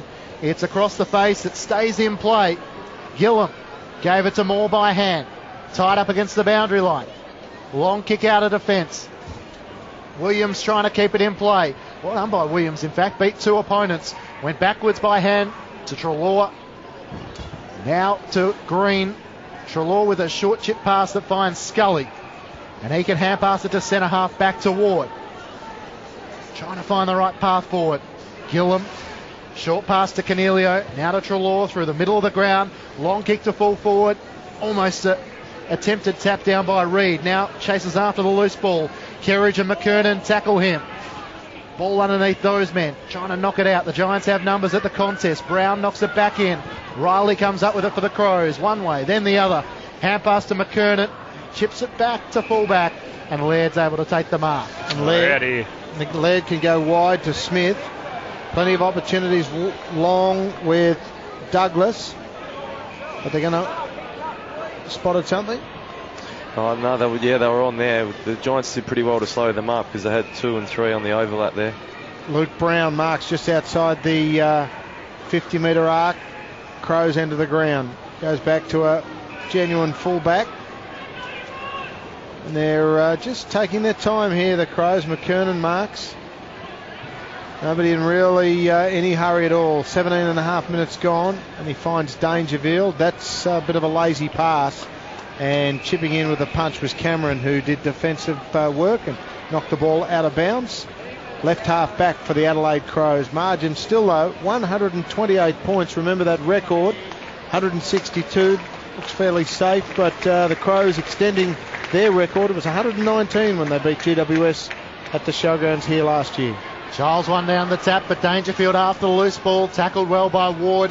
Jacobs traps it for the Crows. Lyons with an underground hand pass to Smith.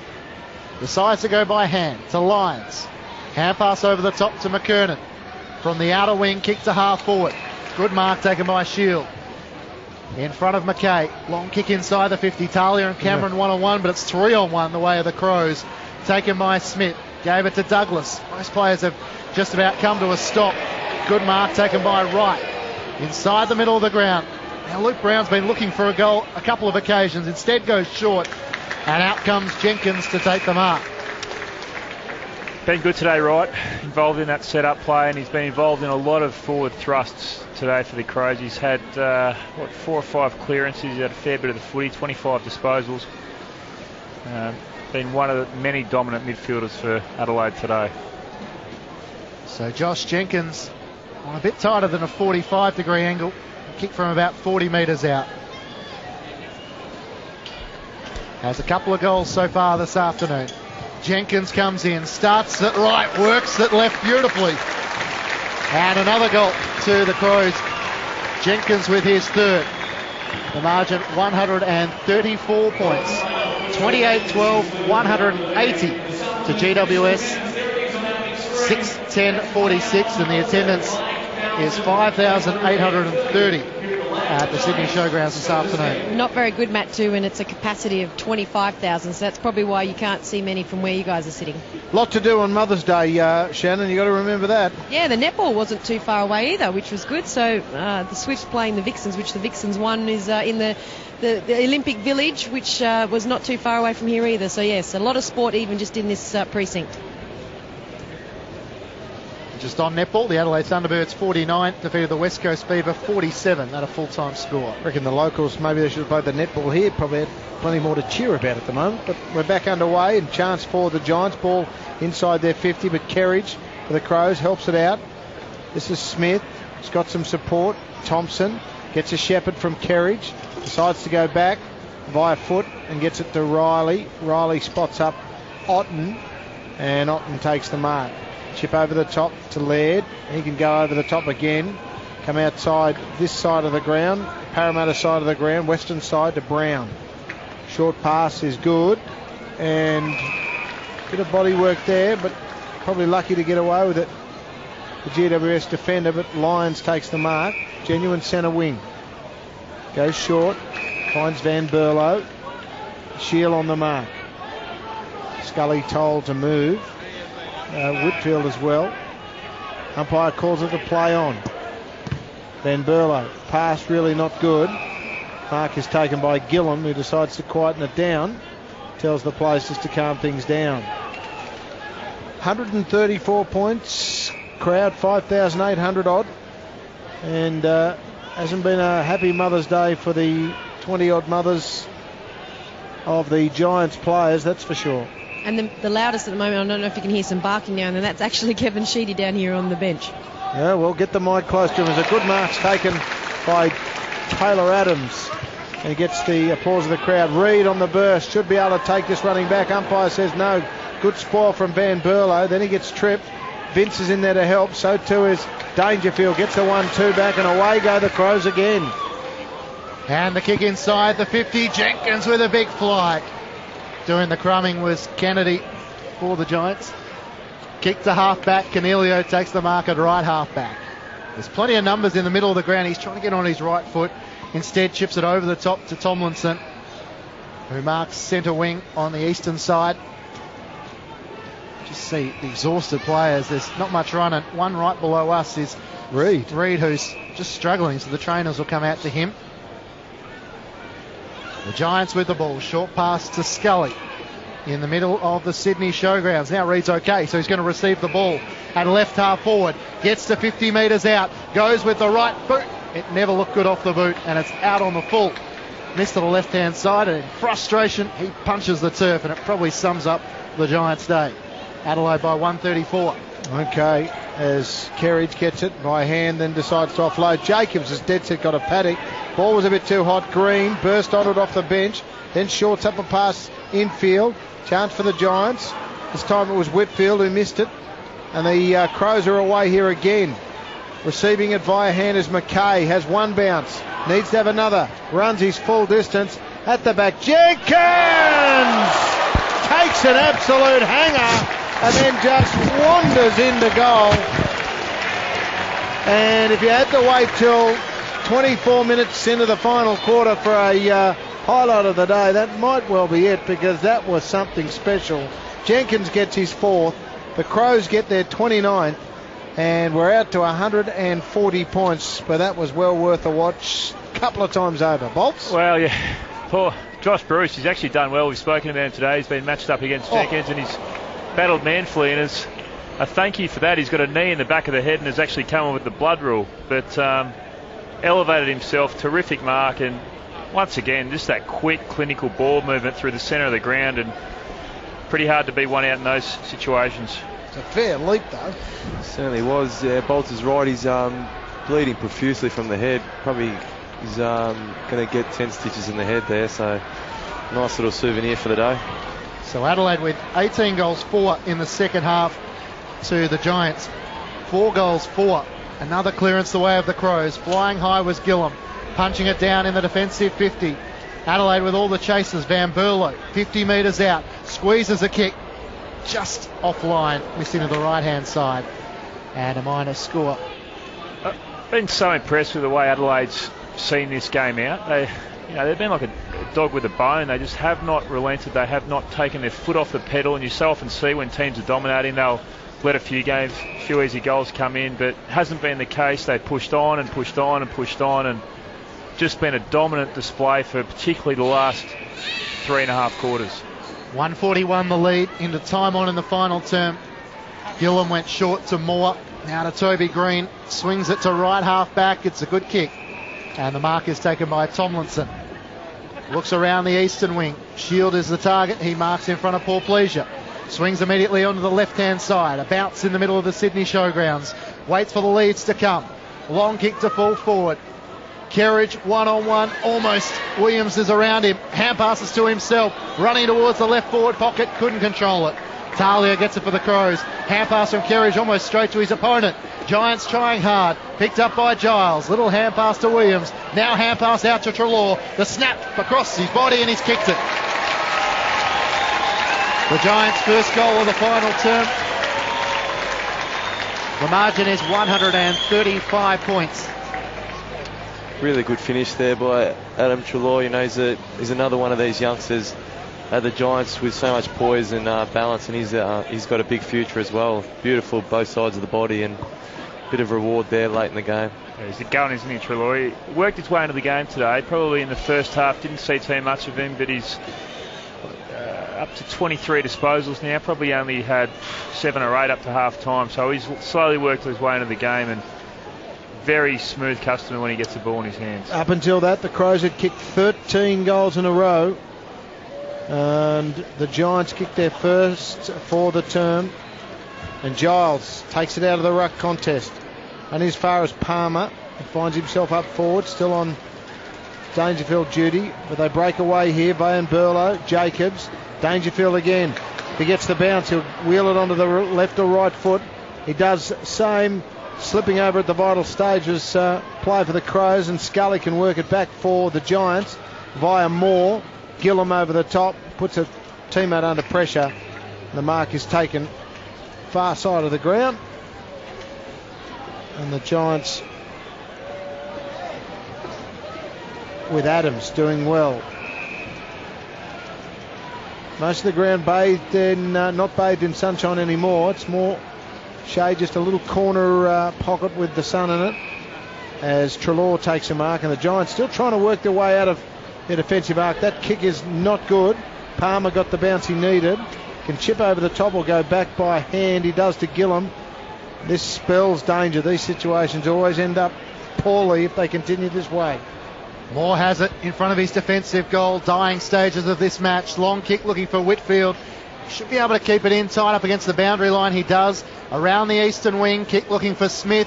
Right there with him is Lynch in defence now after starting an attack. And there is the siren. A dominant performance by the Adelaide Crows. Winning by 135 points. 29-13, 187 to the Giants. 7-10-52. And respected by our foes. Admiration of the nation, our determination shows. We're the pride of South Australia, where the mighty Adelaide Crows. Tom Lynch finished with 10 goals, 2 for the winners. Dangerfield with 4, likewise for Jenkins. 3 to Kerridge and 2 to Bernie Vince. Individuals to Douglas, McKay, McKernan, Sloan, Smith and Salia. For GWS, 3 to Cameron, 2 to Ward, Giles and Trelaw, the individual goal kickers. After half-time, well, Adelaide kicked 19 goals to the Giants 5. The Crows big winners here at the Sydney Showgrounds by 135 points. Where the story will be told. As we fight the rugged battles, the flag will be our goal. Our skill and nerve will see us through. Our commitment never grows. We're the pride of South Australia, where the mighty Adelaide grows. Yes, the pride of South Australia, where the mighty Adelaide grows.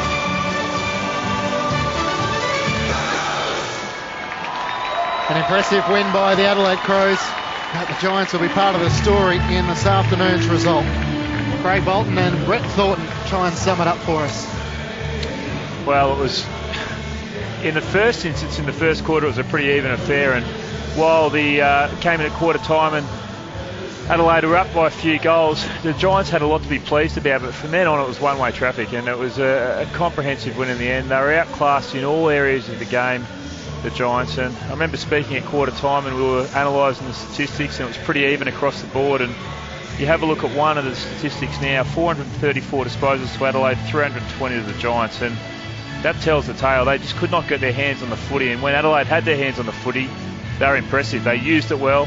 They kicked well to their forwards. Their forwards just converted really well. They kicked 29-13, but Lynch, obviously, Dangerfield, you know, they had any number. I think they had about 10 or 11 goal kickers by the end of the day, and they had too many answers, and the Giants just couldn't get it going. And I think they would have liked to see, and what they'd be disappointed is they could never correct or stem the tide. It was one-way traffic from halfway through the second quarter, and you know, they're going to have to regroup. They're going to have to find a way to get some confidence or get some positives out of this, because we've spoken about their upcoming 3 or 4 matches, the Hawks, and they're going to have to turn this around in some way.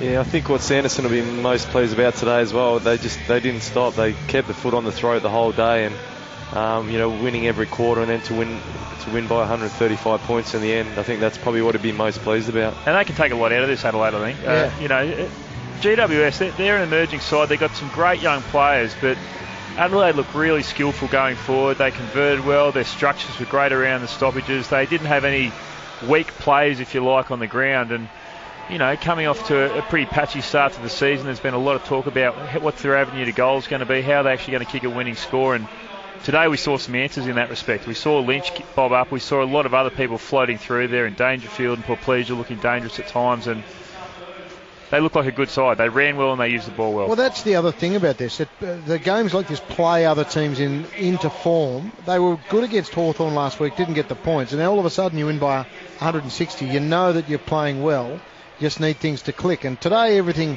I mean, they were kicking them from the boundary line. You know, obviously Lynch kicked 10 goals, almost 10 goals straight. The the 19-7 free kicks doesn't tell me that the umpires were doing a bad job. It just tells me that Adelaide were first to the ball, first to the footy, and got rewarded for it. And to get 7 free kicks in a game of football, I can't remember any team being that low. And whether it's a push in the back, a hold in the ball, a chopping, you get 7 free kicks a quarter 9 times out of 10. Yeah, absolutely. They cracked in first, like you said, and that's why they won a lot of the ball. And they won the ball around those tight situations. But you got guys like Thompson and Wright and Dangerfield and Riley. They're clinical with their hands, and they were able to beat them in close in those situations and then get out on the spread. They were dominant. They got a few metres in the clear, and we spoke about it. You'd hate to be, and Brett, I know you don't like sitting up here with us today, but you'd hate to be a Giants defender today because the ball was just streaming down. It was coming down thick and fast, and the inside 50s count, I'm not sure where that finished up, 67-42 after the first quarter. They were behind in that area, but the game opened up and it was played on their terms from then on.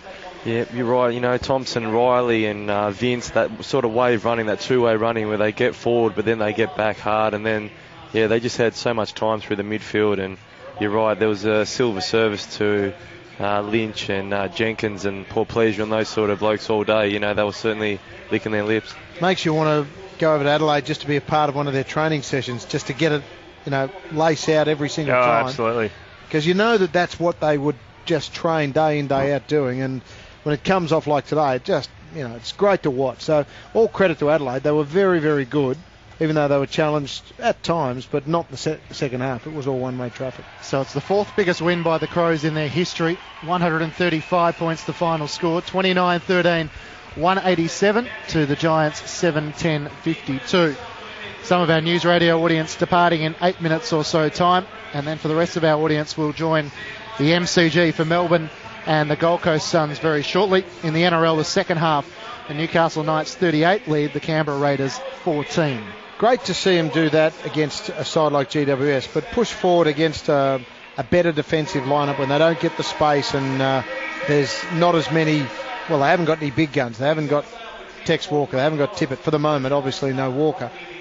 Are they a top side, Adelaide, in your opinion, or have they dropped off since last year when they were effectively a kick away from making a grand final? I think you'd say that, given their results up until today, they probably have dropped off. Their results and their form probably hasn't been there, and there's been some structural reasons and some personnel missing. But today, I doubt today they or the Adelaide supporters will say we've got this forward line problem solved. They're still going to have to work through that and get that working well. They're going to have to get increased output from their midfielders like they had today. But I think today shows it can work. It's going to be a completely different story, you're right, when there's really hard defensive pressure. But at least they tried some things today, and it looked good. And it showed. Today we saw a lot of the Adelaide that we saw last year and in a couple of their good games when their midfield plays really well. Talia was really rock solid down back. He had good support. And they actually had multiple avenues of kicking goals. And they're going to have to find a way to do that moving forward without Walker. Well, the good and the bad. I guess if we start with the Crows and the good, Tom Lynch would have had dreams about having a day like that where Dangerfield takes the specky and then turns around and hand passes it to him on the goal line. Not to take anything away from his 10 goals too, but from a confidence point of view, they don't have Tippett. They've lost Walker this season. For Lynch, McKernan, Jenkins to get some confidence, I guess, will certainly serve Adelaide well. Yeah, more avenues up there, more bigger guys around the ball and being able to kick them. And I imagine they're probably not talking about Tex anymore. I mean, obviously they're feeling for him and they're helping through his rehab, but they've got to move on from that now. And while we're sitting here and pondering this, they'll be saying, the positives today, we had all these goal kickers. We had plenty of guys, McKernan bobbing up, Jenkins taking contested marks. Obviously Lynch took quite a few. And when Dangerfield was up there, and it's going to be the big challenge moving forward for him because he's so damaging in the midfield. Had, he finished with 28 disposals, and they were bullocking runs through the midfield, but you almost want to have him as that permanent forward because he could, like Brett said, kick 50 or 60 goals quite easily in the season playing up there. And the first time this season, the Adelaide papers are talking about a Crows win and a Port loss. Yes, absolutely. Which hasn't happened so far this year. No, it certainly hasn't. Port winning the first 5 straight, you're right.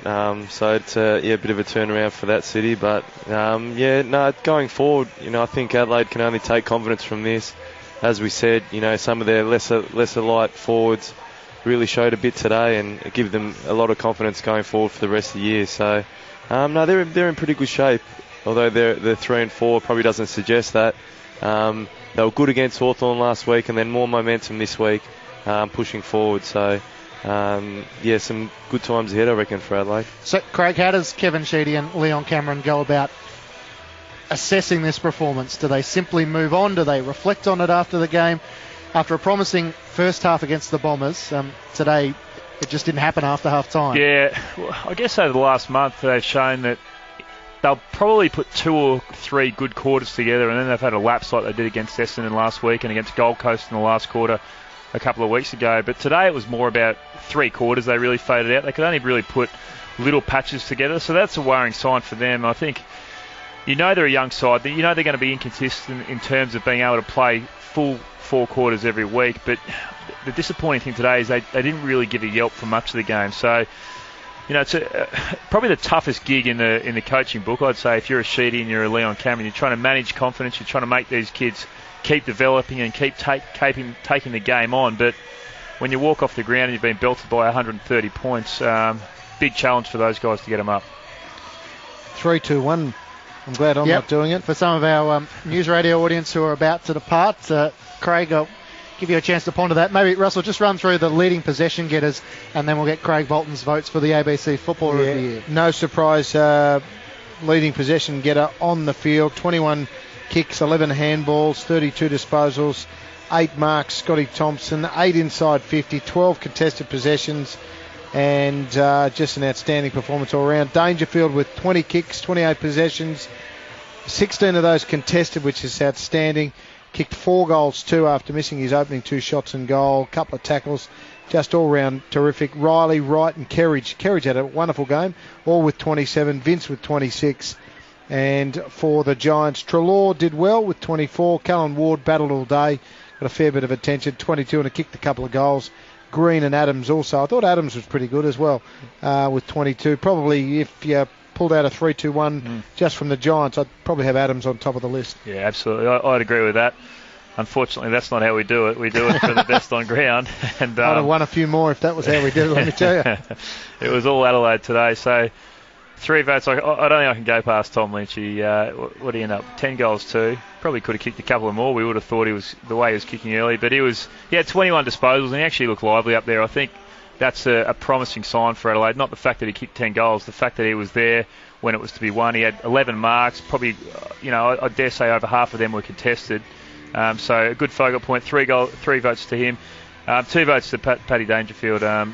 Outstanding. 28 disposals. Like you said, Russell, a large component of them were contested, and I just love watching him play. Just good to watch. He's just good to watch. He's a Rolls Royce. He gets in there. He's got the grunt. He's got the class, and when he goes forward, he's just so hard to match up on. And Tim Moore had his hands full for the majority of the day. So 2 votes to Dangerfield and 1 vote to Scotty Thompson. I think Jenkins and Kerridge could probably consider themselves unlucky, but Scott Thompson, he was in there. He just fed the ball out. He got his 30 disposals and led from the front and was clinical in getting those clearances and getting them moving from there. So a dominant display. Obviously, you probably could have thrown another 5 or 10 players quite conceivably in that mix, but 3 to Lynch, 2 to Dangerfield and 1 to Thompson for mine. Craig Bolton's votes for the ABC Footballer of the Year. Agree with those, Brett? Yeah, spot on. Dangerfield's pretty unlucky. Any other week that would have easily been a 3-voter, but to have someone in Lynch kick 10, you couldn't go past him. Very impressive.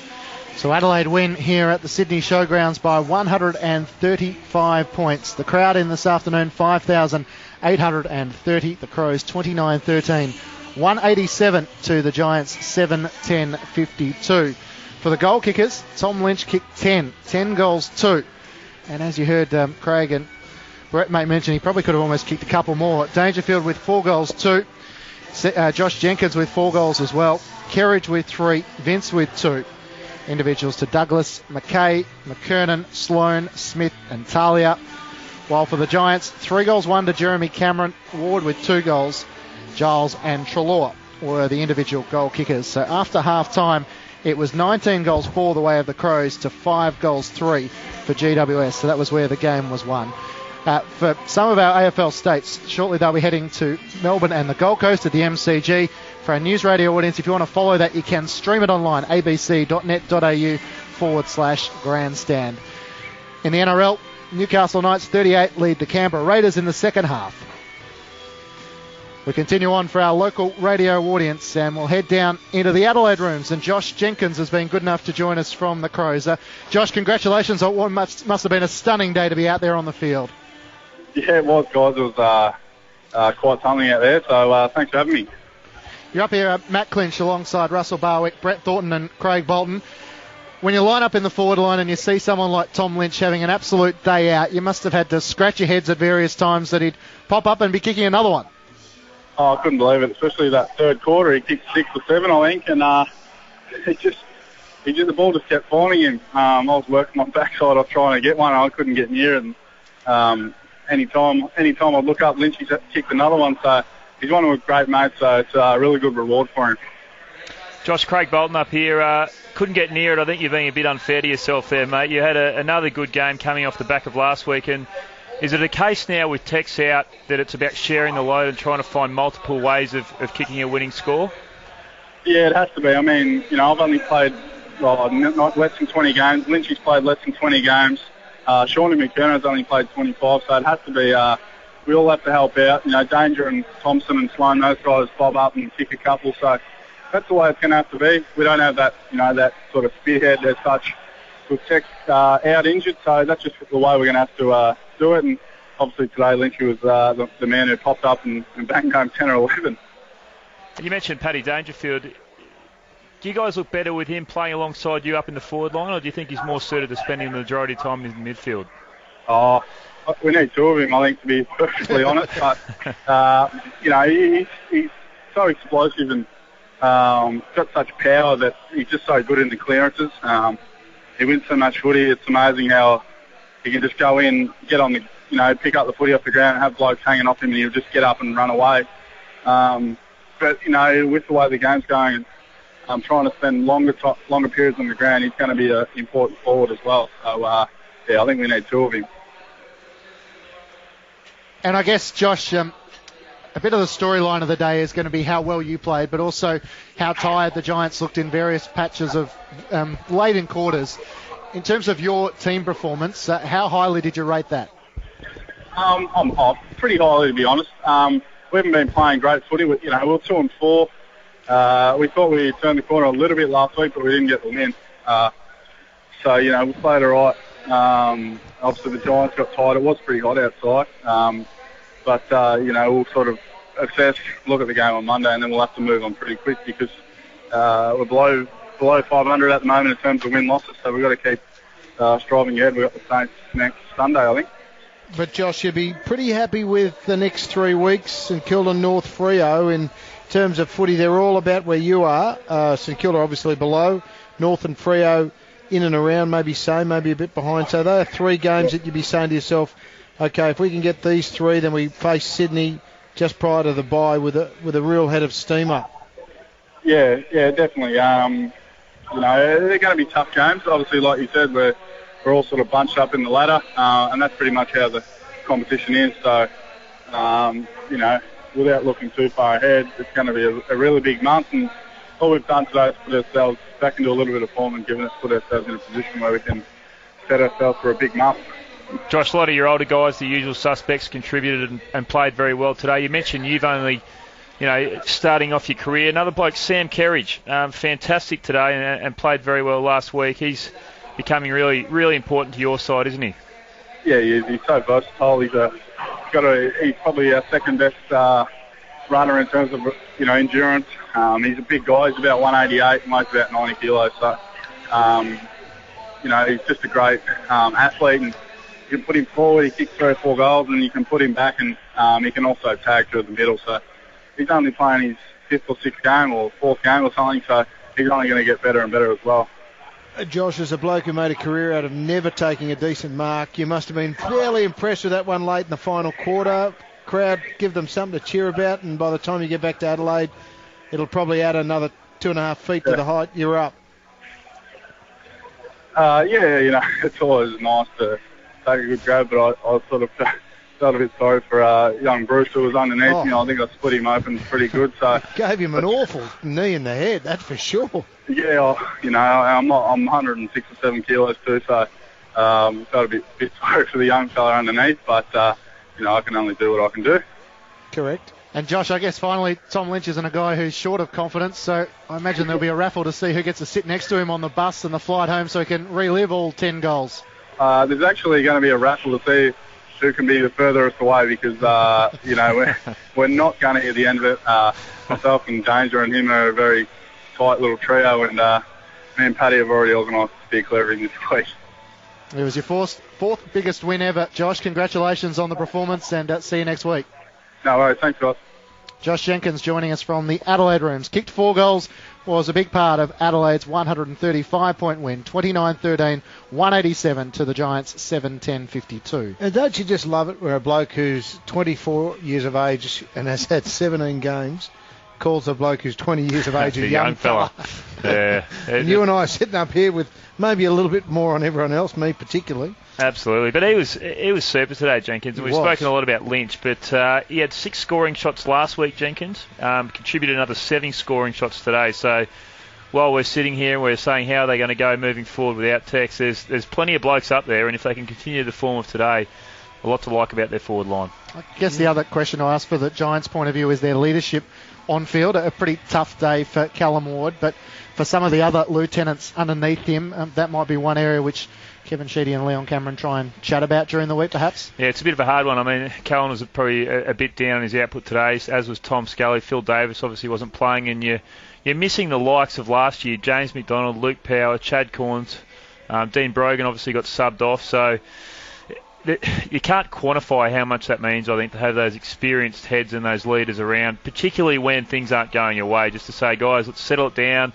Let's structurally do some things different, put a man behind play, but more importantly, let's just keep going and having a crack. And, it's hard to know how much that affects the team, but no doubt it's a really important part of getting a young side developing. He is ruckman stats, that bloke, Josh Jenkins, 197, 104 kilos. I mean, it's a fairly big unit. Yeah, he's a terrific size, and it's surprising to hear him say he's only played 16 games. And Lynch in the same boat as well. You think those guys have been around a bit longer and played a bit more footy, but yeah, it's certainly some good signs. Even I think it was a bit of doom and gloom when Tippett went to Sydney, and obviously Walker going down early this year. So they've got some good young players to build their future around. He's off the Essendon rookie list or something. Moves well too. Yeah. He's actually very good in the contested situation. On the lead, he was on his bike today, and great game by him. I guess from an Adelaide point of view, they're sick of talking about losing Tippett last year and now Walker going down. But for someone like Jenkins, and McKernan's another name you mentioned who hasn't played a lot of footy, Lynch as well, for these guys to finally get their opportunity and have a day where just everything clicked, that might help them for the coming weeks, particularly against St Kilda and then North and Freo. Well, who knows? But for someone like Jenkins, who's a big fella, good height, a better understanding as to how to work a younger opponent, I guess. Yeah, and across the board, I think they would have taken a lot of confidence. Obviously, the young forwards coming in, but even their midfield and their defenders, they probably haven't got the results they would have liked, but they were dominant today, and probably an opportunity for a few of them to work their way into a bit of form. And they're big boys, but they're not young. They're not 19, 20. They're 22, 24-year-old blokes. So they've got some size about them, even though they might not have the miles under their belt from a game perspective. Yeah, that's right. And as Jenkins said, he's 106 kilo, and the way he moves, it's a terrific asset. It's a pinch hit in the ruck as well with Jacobs, and letting him push forward. So really good size.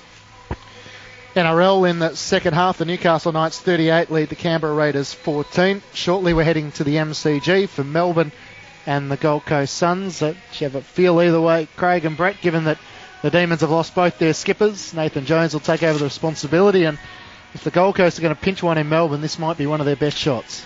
Yeah, really hard to get a gauge on this one, isn't it? I'm not too sure. I think I'd go with the Demons in this game, but hard to know. Hard to call this one. More importantly, will anybody be racing home to watch it, or is it Sunday roast with Mum tonight? No, I think the traffic out here might be a bit of an issue, I think. No, I don't think I'll be tuning in, I can guarantee you that one. Tune in on the radio. What about Monday night footy, I guess, Brett, as a player? St Kilda and Carlton on Monday night. Are you a fan of it? It's obviously big in the US having midweek games. The AFL is something they're trying. Yeah, definitely. We've obviously been at Carlton the last few years. We've played that fixture, I think it may be the last 3 or 4 years. So obviously a big game, particularly for the Blues. They've losing the first 3, playing some good football, but losing and then winning their last 3, so they'll be keen to keep that momentum going, and they'll probably fancy their chances pretty well against St Kilda, who have got a few out. Bit of an unknown quantity still, Carlton, I think. They've had a bit of a patchy start to the season, had a tough draw, but starting to show some real signs, so it'll be important for them to consolidate, I think, this week. It certainly will. So that's what lies ahead at the MCG, Melbourne and the Gold Coast, and on Monday night, St Kilda and Carlton. Zach Williams showed some nice things off the sub. I thought, there's something to work with there. Yeah, definitely. Pacey, obviously a young fella from Narrandera that we spoke about. A product of the Giants Academy, the first player to come through that and graduate and play on the list, and played his first game a few weeks ago. But you're right, he came on, he's got some pace and some toe, and as so many of their players do. It was probably the moments of brilliance from him and everyone else today. They were too few and far between, unfortunately. Righto, that's just about wraps us up here at the Sydney Showgrounds. Brett, great to have you along. Unfortunately, it wasn't a great game for your team, but thanks for joining our coverage. Thanks for having us, boys. Brett Thornton from the GWS side joining us. Craig Bolton, Russell Barwick. Great to call alongside you. No problems, Matt. Adelaide winners by 135 points, 29-13, 187 to the Giants, 7-10-52. Tom Lynch finished with 10 goals, Dangerfield with 4, Jenkins with 4, Kerridge with 3, 2 to Vince, Douglas, McKay, McKernan, Sloan, Smith and Talia were the individual goal kickers, while for the Giants, 3 goals, 1 to Jeremy Cameron, 2 goals to Ward, Giles and Trelaw, the individual goal kickers, in front of 5,830 fans here at the Sydney Showgrounds. Craig Bolton's votes for the ABC Footballer of the Year, 3 to Lynch, 2 to Dangerfield and 1 to Thompson. Tom Lynch with 3 goals in the second term, 6 goals in the third and 2 in the last. A day out to kick 10 goals too. He joins Tony Modra as one of the few players to kick 10 goals at the Crows. Goodbye from Sydney Showgrounds. This is a bit of how the Crows got the win. Sees a lead coming from Sloan. Inside 50, the pass is good, the mark is good. Adelaide rebound very quickly, shot on goal for Rory Sloan. Sloan comes in, looks to convert this opening opportunity for the Crows. Crowd tells you that he's done same. David McKay comes in for Adelaide's second goal of the afternoon and he converts. Just all stationary at the moment for the Giants, and Adelaide will win by the weight of numbers. Smith picks it up, long shot on goal, it might get there, it does. Couldn't claim the mark. Good defence done by Gillum. The Crummers there, dribbling ball towards goal from Douglas, and Jenkins toes it through. Play on's the call. Cameron now tackled by 2 Crows. Can Giles pick it up and snap a shot on goal? He can! Dangerous kick. Oh, he's put Core under enormous pressure. Going back is Lynch. Right there with him. Core left it behind. Lynch grabs it, runs into the goal square and kicks another goal. They've worked this to half forward, the Giants. Crucial kick inside the 50. Cameron doubling back over the head of Tomlinson. Cameron should get there first. Gets the snap away and kicks the goal. Kerridge, 2 Giants surrounding him, but the pass found his hands. In the middle of the Sydney Showgrounds. Long kick to full forward. McKernan's there, but big fly from Dangerfield. Hand pass over the top, and Lynch is going to kick another goal. His 5th goal of the afternoon. Giles one down the tap to Cornelio, and they've got it again to half forward. Tomlinson on the right boot. Long kick inside the 50 to the hot spot. Ward's there, can't claim the mark. Should do the crumbing, and does. Tom Lynch, the goal number 7. Coming in, likes it off the boot, really likes it off the boot, no problems for the pockets here for that young man. That's his 7th of the afternoon. Couple of good goals, taking a good mark. Dangerfield for his 3rd goal of the afternoon. He leans back and puts it through. Wastes no time moving in the 50, 1-on-1, Douglas and Green. Douglas let it go over the back, should get there first. Hand pass away to Kerridge. The snap on the right hand side of the body, and it's another one to the Crows. From right half forward, kick inside the 50. Caught behind was Jenkins. Hand pass away. Here's Lynch again. Surely not. For goal number 9, he does. Centre wing, Douglas got it to Lynch. Could this be number 10? Spins around an opponent. Gets to 45 metres out. Tom Lynch for goal number 10. He kicks it. Receiving it via hand is McKay. Has 1 bounce. Needs to have another. Runs his full distance. At the back, Jenkins! Takes an absolute hanger. And there is the siren. A dominant performance by the Adelaide Crows, winning by 135 points. 29-13, 187 to the Giants, 7-10-52. Yes, the pride of South Australia.